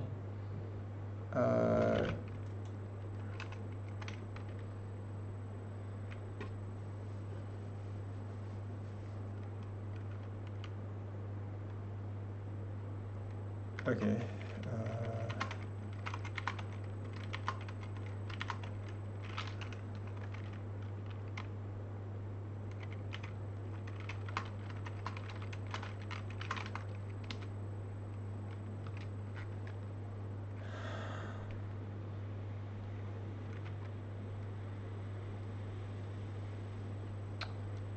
Did I get the orders here wrong?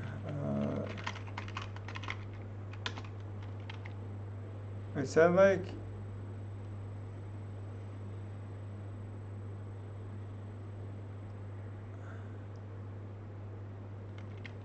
Oh, I guess the needle here needs to be like a single slice. Oh, no, this feels, I think this isn't like this doesn't feel like the wisest thing. We just want to get like the very first index. We want to like just find a byte. Is it? It's okay. Everything's small enough that there's no need for us to use some like specialized function. We can just do a brute force search.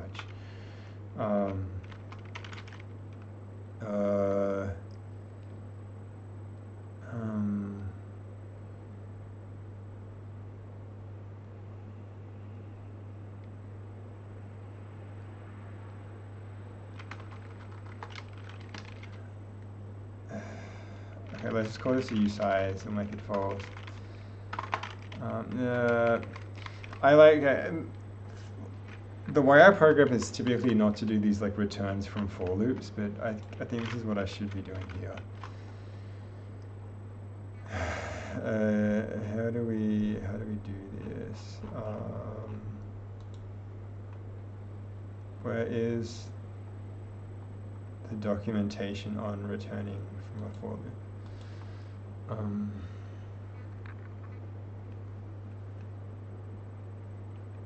I remember it in the Ziegling's exercises. Is it not here?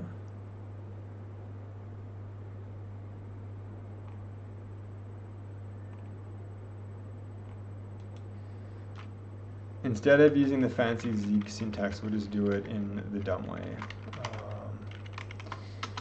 We'll simply say, just set it to be false initially, and then for the tiles in the grid, well, yeah, for the tiles in the grid, if the tile is equal to 0, then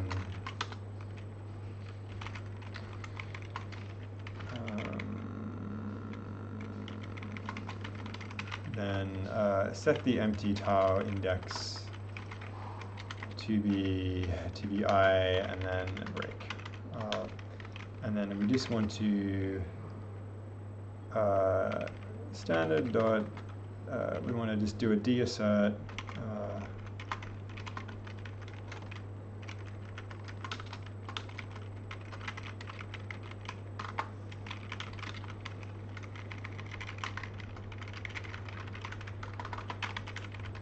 I think like the S key on my keyboard is playing up, which is why the saving is weird.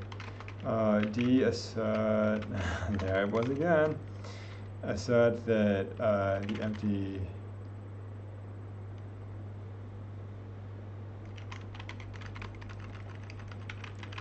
I was gonna say like assert. I think it would be better just to like say like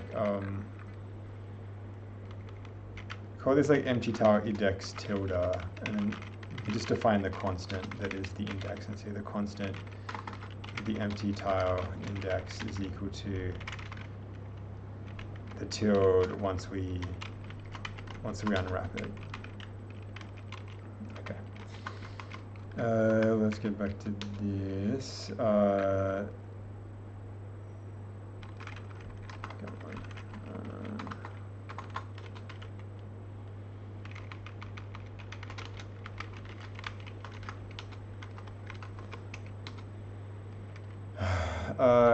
Okay, I don't know why I said false there.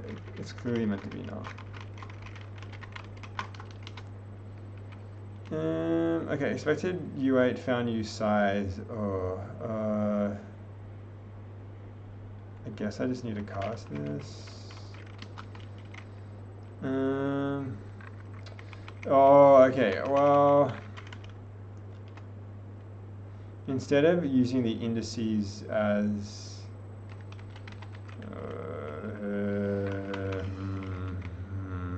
because if I make these indices something that's like not a uSize, I wonder if the compiler will whinge at me for that. Let's see. Yeah.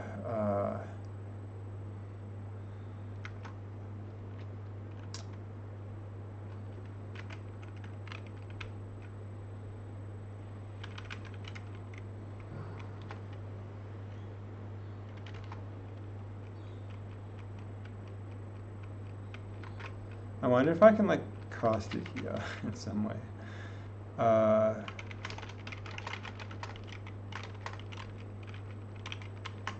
Stop it, Emacs, stop it. Okay, this thing, I think maybe this is working. Or not.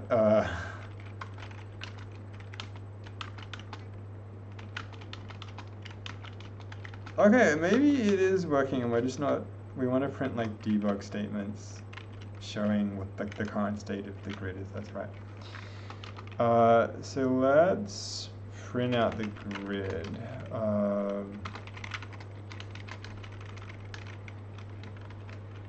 I've already done this. Hang on. How many debug statements are there?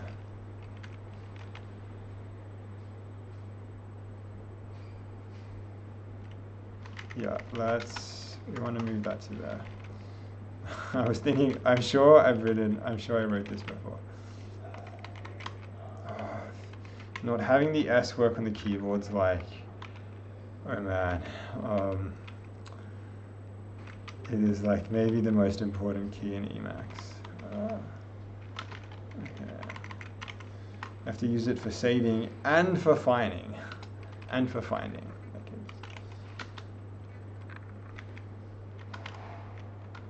Okay. Okay. So yeah, currently when the grid starts with a 0 in that position, pressing up won't do anything. But if instead the 0 is there, pressing up should swap the 1 and the 0.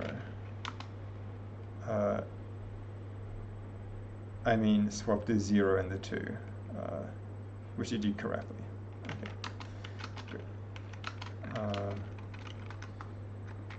There's nothing like knowing the programming works when you make an incorrect prediction and then the program corrects you. Okay, so I think we can kind of copy most of this, which is ringing some copy path to alarm bells, but we are modifying the first line in each of these and the second line.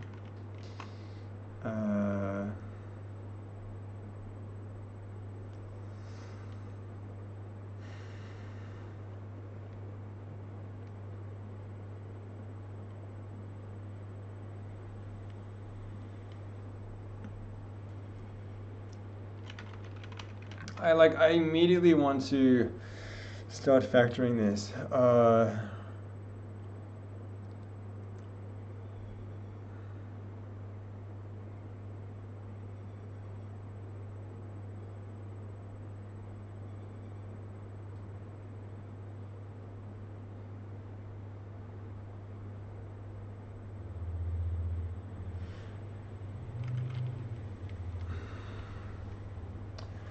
What if we have what if we duplicate this switch statement in some way?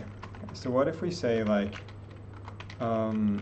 yeah, check that a movement is possible.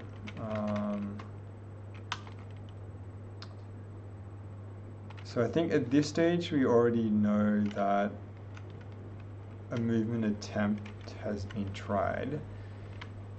Well, okay.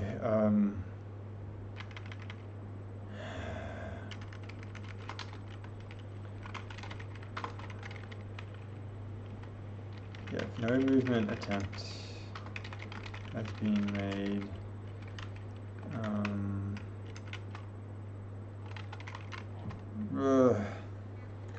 because I'm just thinking there's going to be animations and stuff going, and if we're like animating the tiles, we want to update the position of those, so we can't just return from this procedure.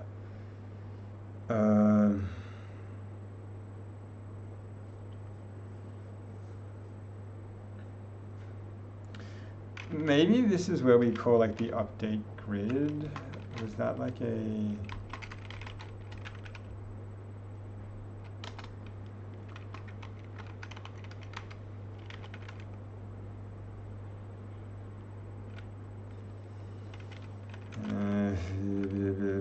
okay, running into... Sometimes just copying it is the easiest thing. We're going to do that. If refactoring it and keeping in mind all of the other stuff really was so easy, it wouldn't. It would be easy. Okay, so if we're pressing down, we want to just avoid this if we want to avoid swapping things if well, if the Y position is the grid dimension -1, and if the X position is equal to the grid dimension -1 as well, we don't want the right to do anything. So if it's down, we want to swap oh,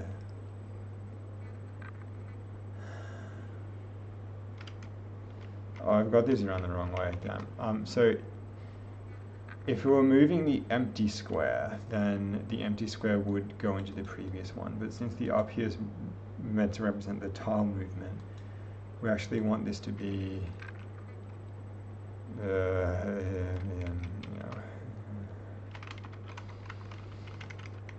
this one here is actually representing down.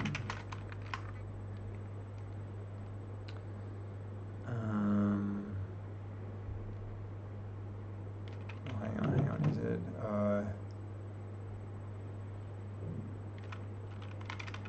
No, yeah. If it's up and the empty position is no, this should be down, I think. Yeah, like if the hole is at the top, no tile can move down into it. But otherwise, you want to do that. Okay, likewise, if the hole is at the bottom, pressing up won't slide any tile into it. So, so break in that case. And then otherwise, the thing that we want to swap is located in the grid dimension before it.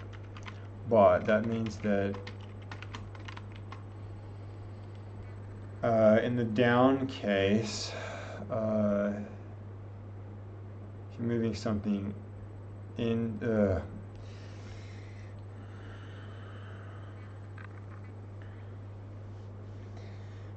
trying to like be fancy by renaming these at the same time is failing. We're gonna keep these names invariant, and we're just gonna go through it from top to bottom again. Okay. So if the hole is located, if there's a hole somewhere and you press up, what's not going to happen? If the hole is on the very bottom row, no tile will move up into it. So if the empty tile position is the grid dimension -1, nothing will move. Otherwise, say it's in the middle, the thing it swaps with is going to be where the hole currently is plus a head. Okay, so we're moving left. nothing will slide into the hole if the grid dimension is here. It's on the right border. Otherwise, add 1 to where the hole is to find what's going to move into it. Nothing will slide into the hole if the empty tile is on the very top. Otherwise, go back 1 to find it. And finally, nothing will slide right if the hole is on the left border, in which case the thing you want to slide into it is going to be located -1 to it. Okay.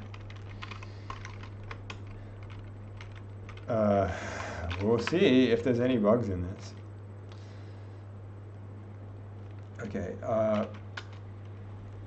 So let's say the grid is here, so now the hole is located in the bottom left. Let's say I go down, then we want the hole to be in the top right, which it is. If I press right, nothing should slide into it. It should remain the same. If I press down, nothing should slide into it. It should remain the same. If I press left, the 1 should slide into it, so we should end up with them swapping. Yeah.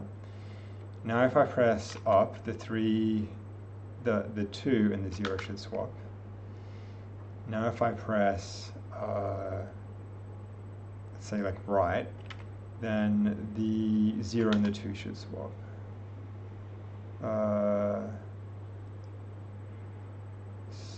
Why is, no, the 0 and the 3 should swap. No, that's correct. Okay, this seems to be working. Lots of things added.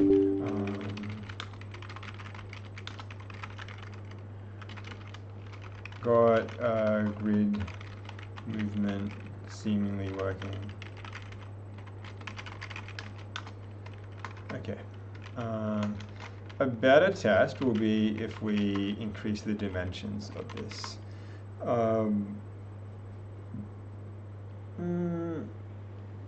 And actually, let's say we send this to 4 dimensions. If we just print out in a neater way what the grid is, it would be easier to debug. I feel like this should be a debug feature anyway.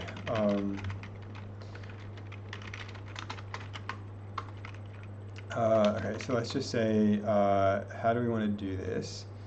Now I'm gonna have to look up Zig's format printing stuff. I always forget it.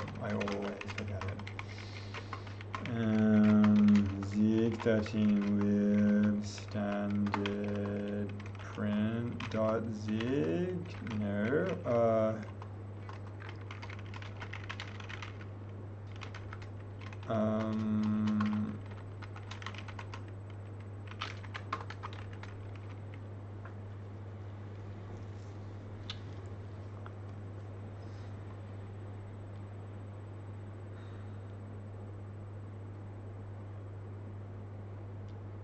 I guess okay, maybe it is in debug.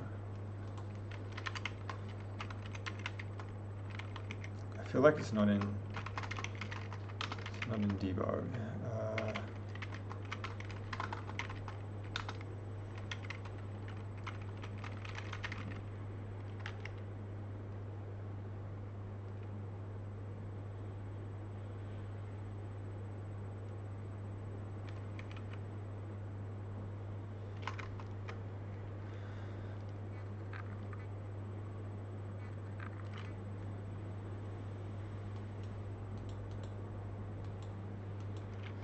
I could have sworn this printing function is not in IO either. It's in, isn't it in format? Why, I don't know why it's not coming up in the search. Yeah, right here it is. Why is this?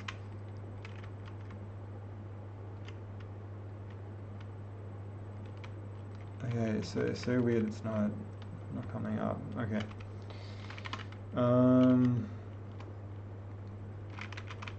So what do we want to do? We want to print like each of these, we want to print the value of each of these bytes. Since technically these could go up to 3 bytes, it would be safe just to print them. Well, I mean, no one's really going to do it, but it wouldn't hurt just to print them as like 4 characters. Okay, we'll print them as like 3 characters apart. So wait, where's the examples? The examples are like what? One of the best parts of the Zig programming language standard library is all of these tests. They are just examples.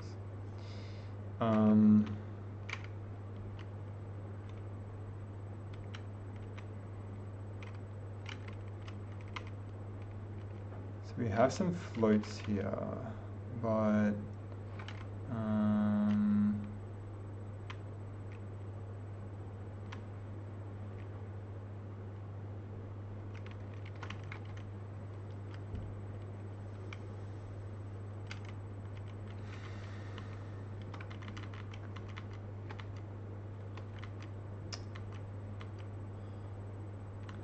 we probably can just adapt the float examples.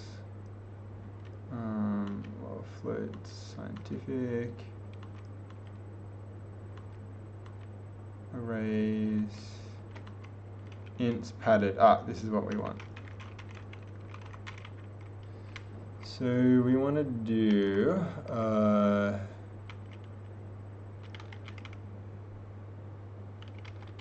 something like this.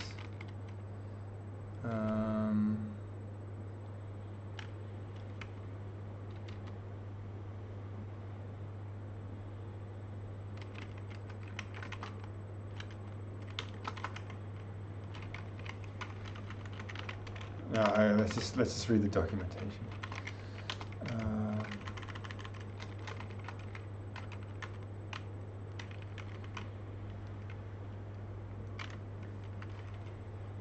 So yeah, its arguments specify a fill, alignment, width, precision. So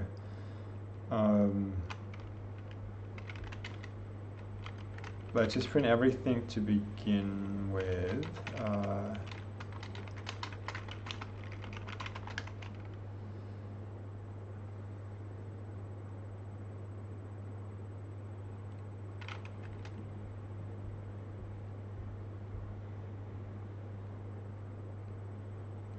So I think we can skip the arguments in the specifier, but we need to do the fill, alignment, and the width. So we want a space for the fill. What are the alignment options? Okay, I think this is like going to be like left aligned or right aligned. So we want it to be right aligned 4 characters, and let's just print them all on individual lines for now, and the tile.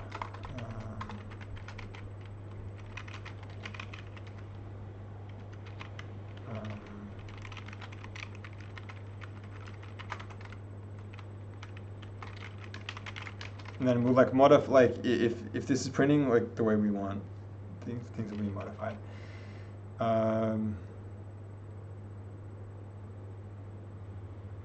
Actually, yeah, and we just want to print them all in a row at the moment.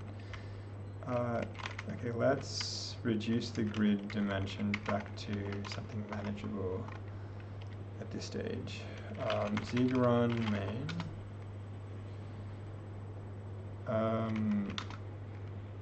Okay, I'm not. Wait. If we want to try this out, we need to call it.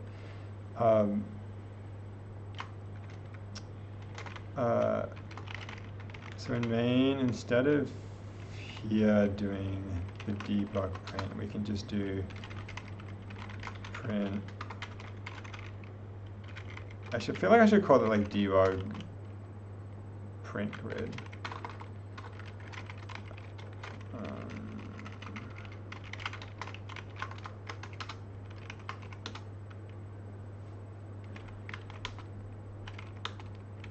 Okay, the alignment seems to be happening, which is good.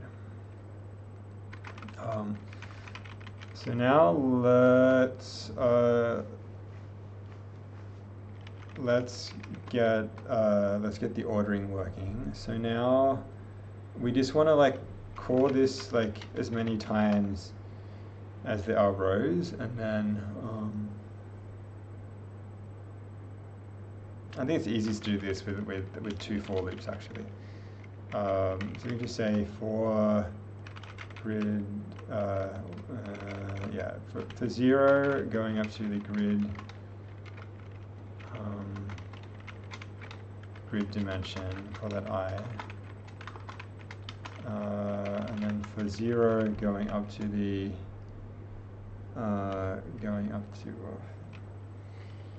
my tablet is telling me to recharge it.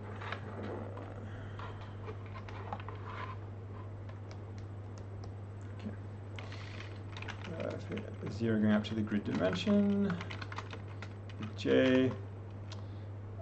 Here we want to print called like index is equal to I times grid dimension plus j. Here we want to do grid index. Print that out.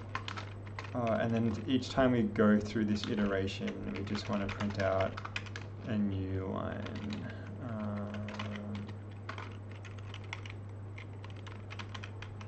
I think this should do it. Let's see. Which of these have I screwed up? No, it has to be here. I forgot a dot here. That's why. Okay, good. This is printing out the way that I want. So now let's increase the size of the grid dimension to something big, and then we can just visually test it this way. Zbuild run. Zig run. Oh, come on. Zig run main. Okay, so let's say we like move, let's say we go like, we move the tiles right.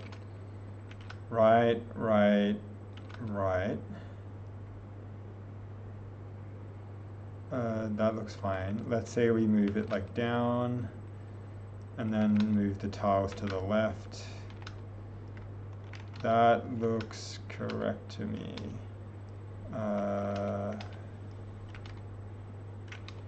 Yeah, great. Okay.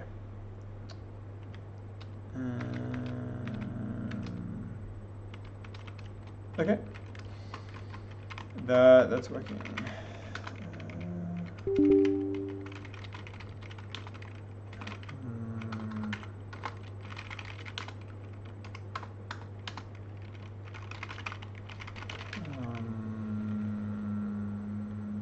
Yeah, got like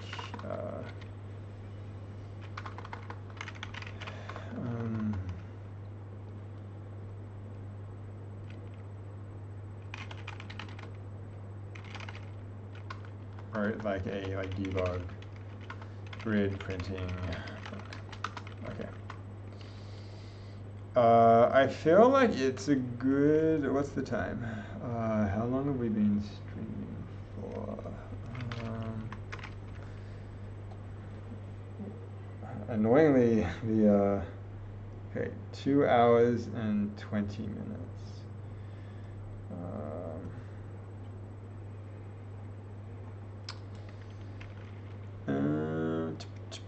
Should we continue with this?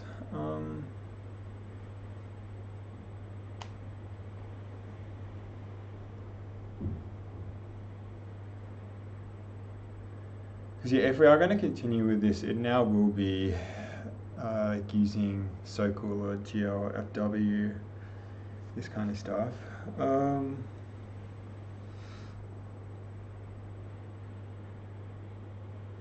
I'm kind of hungry.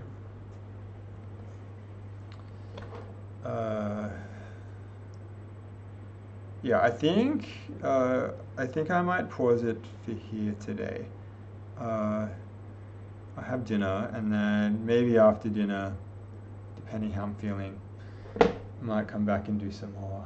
But otherwise, we've got the basics of the game going along. There are some things I'm already slightly concerned about for getting this kind of on the web. In particular, just this like random number generator. I think most of it should be, I think almost all of it is static, and so it should be fine, but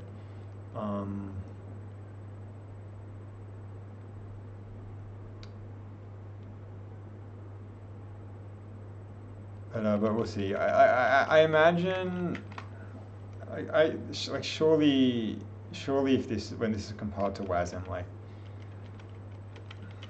things should be okay.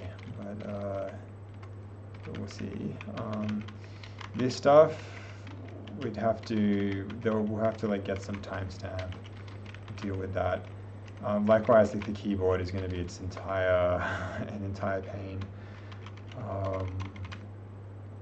But I think everything else should be okay. Just everything so far, and then yeah. Really simple so far, but what did I just do? I don't remember that. Okay, let's get this on the internet. Let's get this on GitHub. Hopefully, oh no, I'm not signed in. Okay, I'll have to activate high security mode. This one. Okay, and what is this? This is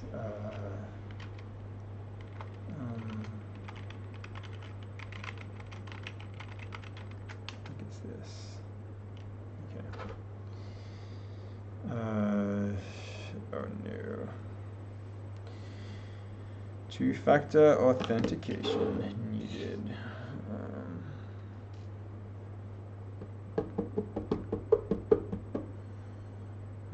Okay, but what were some things learned today? While I wait for this to do its thing.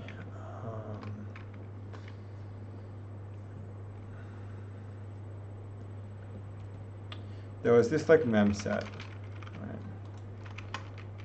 Can I even do a control F?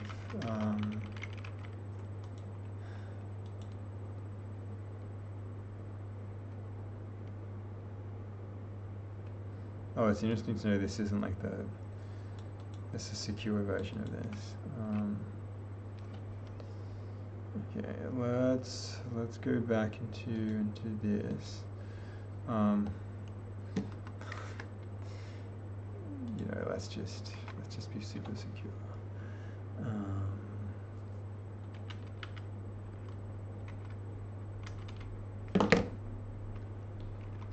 Okay.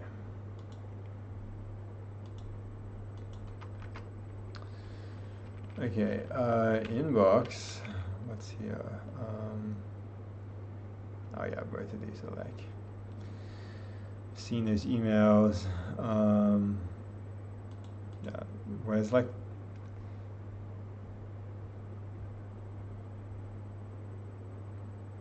how do I note that I already know both of these? Annoying. This is admin. I didn't come on this. I didn't do streaming to do admin. Get out of here. Get out of here. Gosh. So yeah, new repo. Sliding puzzle game. Yeah, a simple puzzle game where you slide the tiles.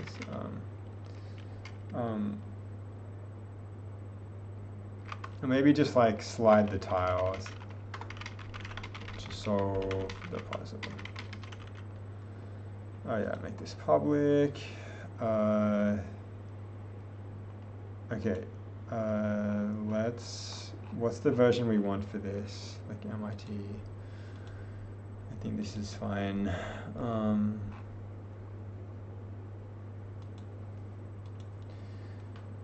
Okay, create. Let's copy this, and then what do we do? We then do git remote add I need like the git commands telling me what to do. If I just do like git remote, it's like, okay, git remote add. Can I just do this? No.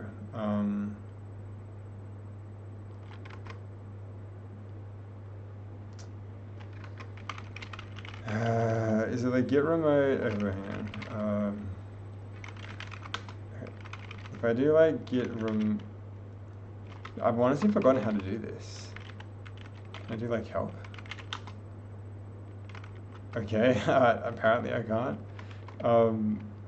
Add like a remote URL to a git repo. How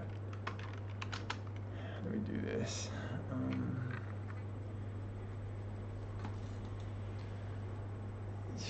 Where's the command telling you what to do?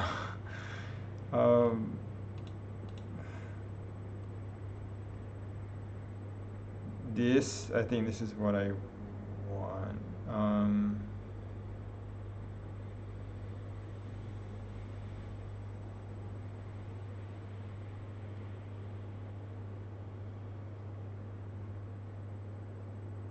Oh, is it git remote add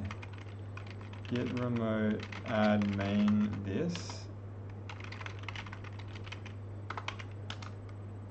Okay, this looks correct. We can like pull this in now.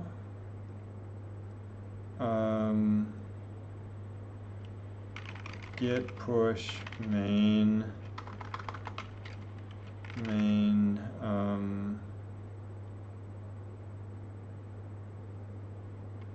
Okay, now I kind of want to like rename. I think I incorrectly like named the remote branch main, which is annoying. Git remote v. How do we rename this? Rename remote.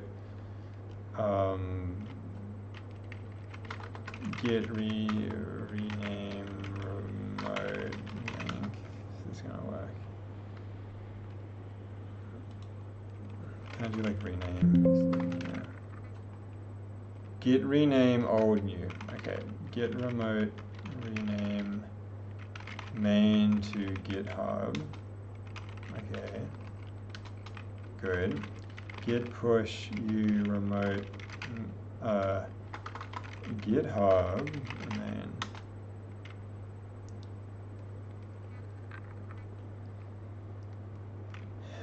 updates were rejected because the tip of your current branch is behind the remote counterpart.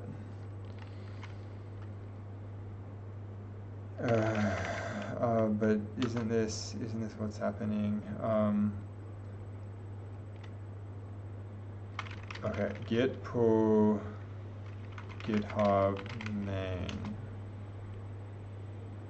Okay.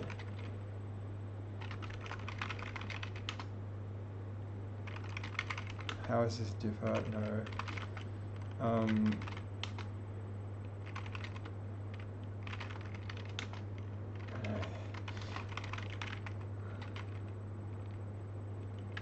Like you wrote one line, like, oh come on. How's this not working? I feel like git log one line is like the only thing that like tells you what's going on. Okay, the head is pointing to main, but not to remote. What?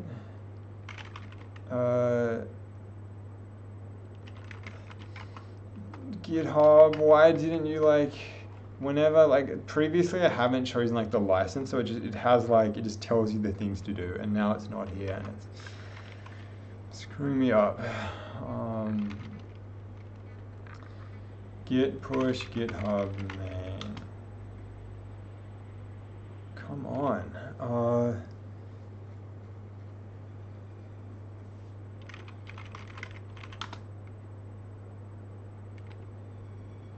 This is so ridiculous.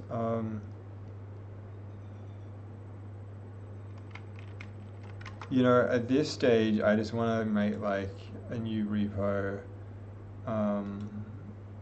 just so I can see the message. Let's just make another one. Sliding puzzle. Oh, we should call it like we should make it clear that it's in Zig. Sliding puzzle in Zig.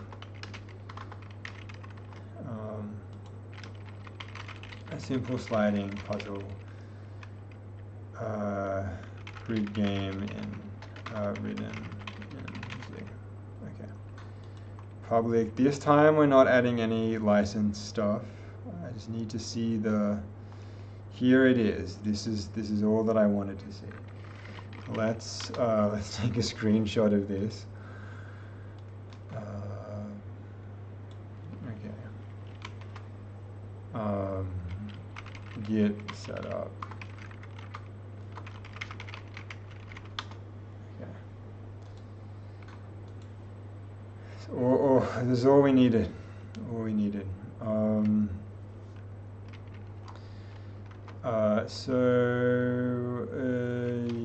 Okay, so I think we want to like remove all of this stuff. Git remote. Can I like delete GitHub like this? Git remote remove GitHub. Now there's nothing here. Okay, so now if I do git remote add GitHub main,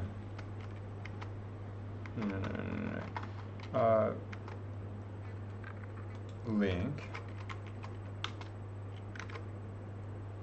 and now we just do like git push you GitHub main. Okay, it's on here, thank goodness. So now we want to do like that. How do we change the license now? That's what I want to know. Since apparently it's impossible to get stuff on GitHub when there's a license file in it to start with.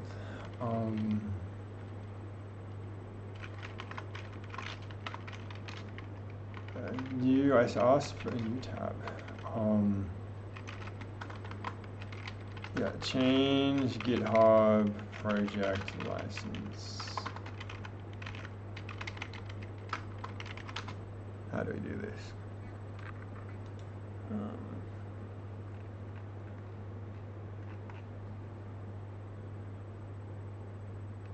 The license picker is only available when you create a new project on GitHub? Are you serious? How?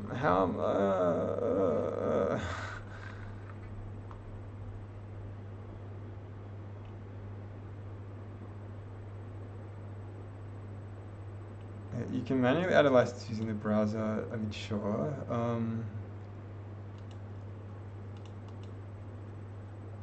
I mean, I can just like add in the .text file to do this. Actually, this kind of looks like what I want, I think.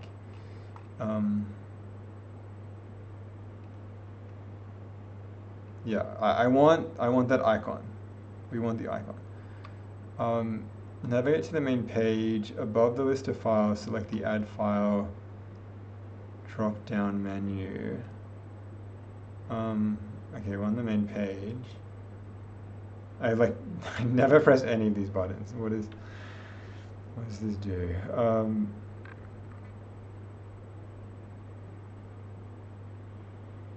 Yeah, I don't see the plus icon here. Maybe that's it. Okay. Create new file. Oh God, what is this doing?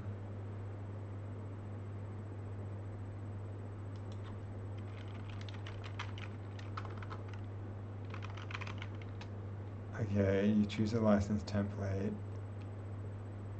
Why is it telling me I have unsaved changes already? Come on. Presumably it's... Okay. Yes, we want the MIT license.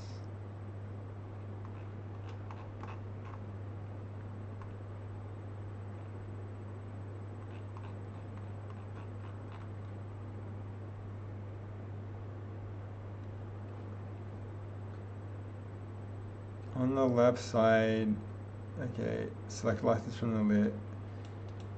Click review and submit. Click commit changes.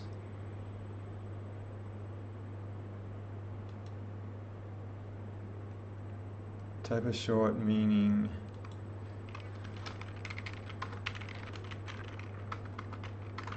Added MIT license. Because pushing to Git when making it, when choosing it during setup doesn't work. Without a headache, which we refuse to do. Below the commit, decide whether to add your commit to the current branch or the new branch. Yes, obviously to the main branch. Oh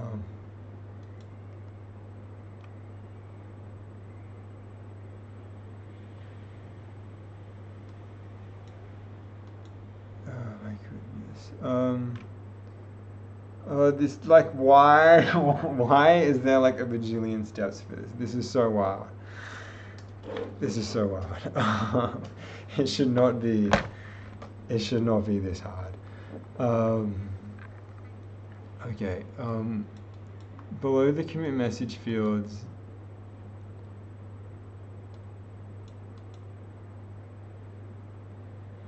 if your current branch is the default branch, you should choose to create a new branch.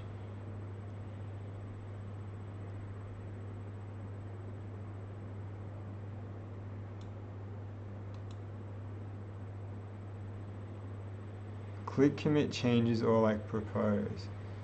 Well, haven't we is it now done? Did we just do it? Maybe it's done.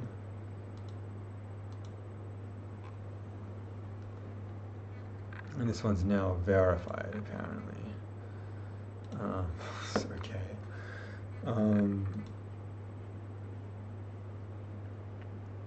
Okay, and now the icon is there, which is what we care about, and there's the license here. Alright, so now if we do git pull, the license file should be here. Great.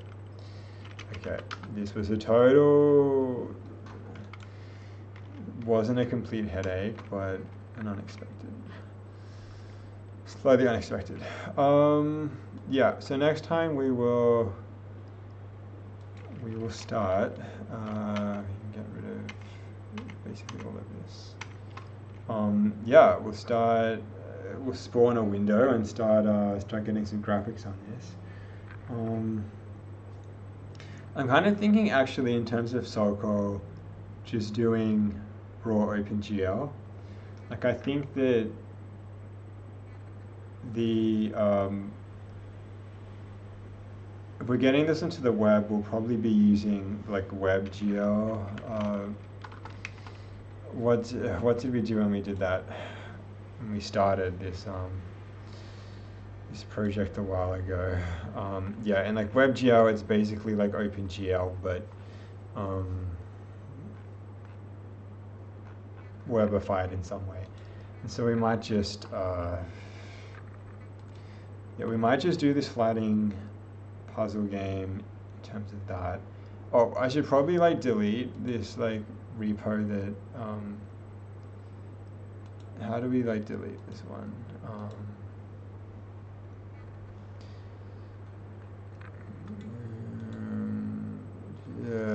Where's the delete button? Okay, maybe it's in here.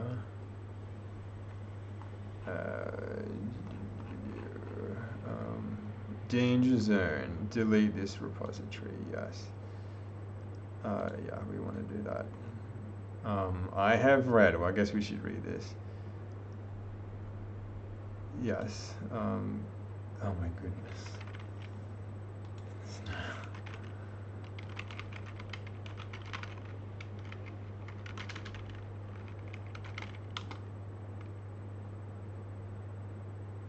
Okay.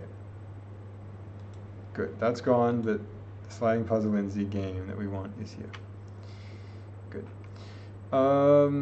Yeah, so yeah, next time we'll look into the WebGL stuff, and yeah, we'll get this thing working, get this thing playing, and yeah, like in the Butterfly app, we didn't do the image processing ourselves, but for the 4x4 Sudoku app, we wrote our own QI parser that does stuff at comp time. No like weird dynamic memory needed, allocations needed. So we can apply that in the game so that we just like embed the QI file into the WASM, and then at runtime that will get decoded into fixed array buffer sizes that are already there. We can then start like rendering those, and yeah, I think it should be possible to do a sliding puzzle game like as statically as possible. I suppose I don't really feel any need to introduce like an undo button.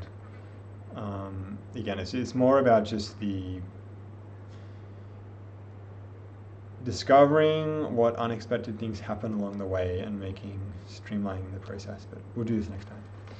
But thanks everyone who stopped by, and I'll see you next time.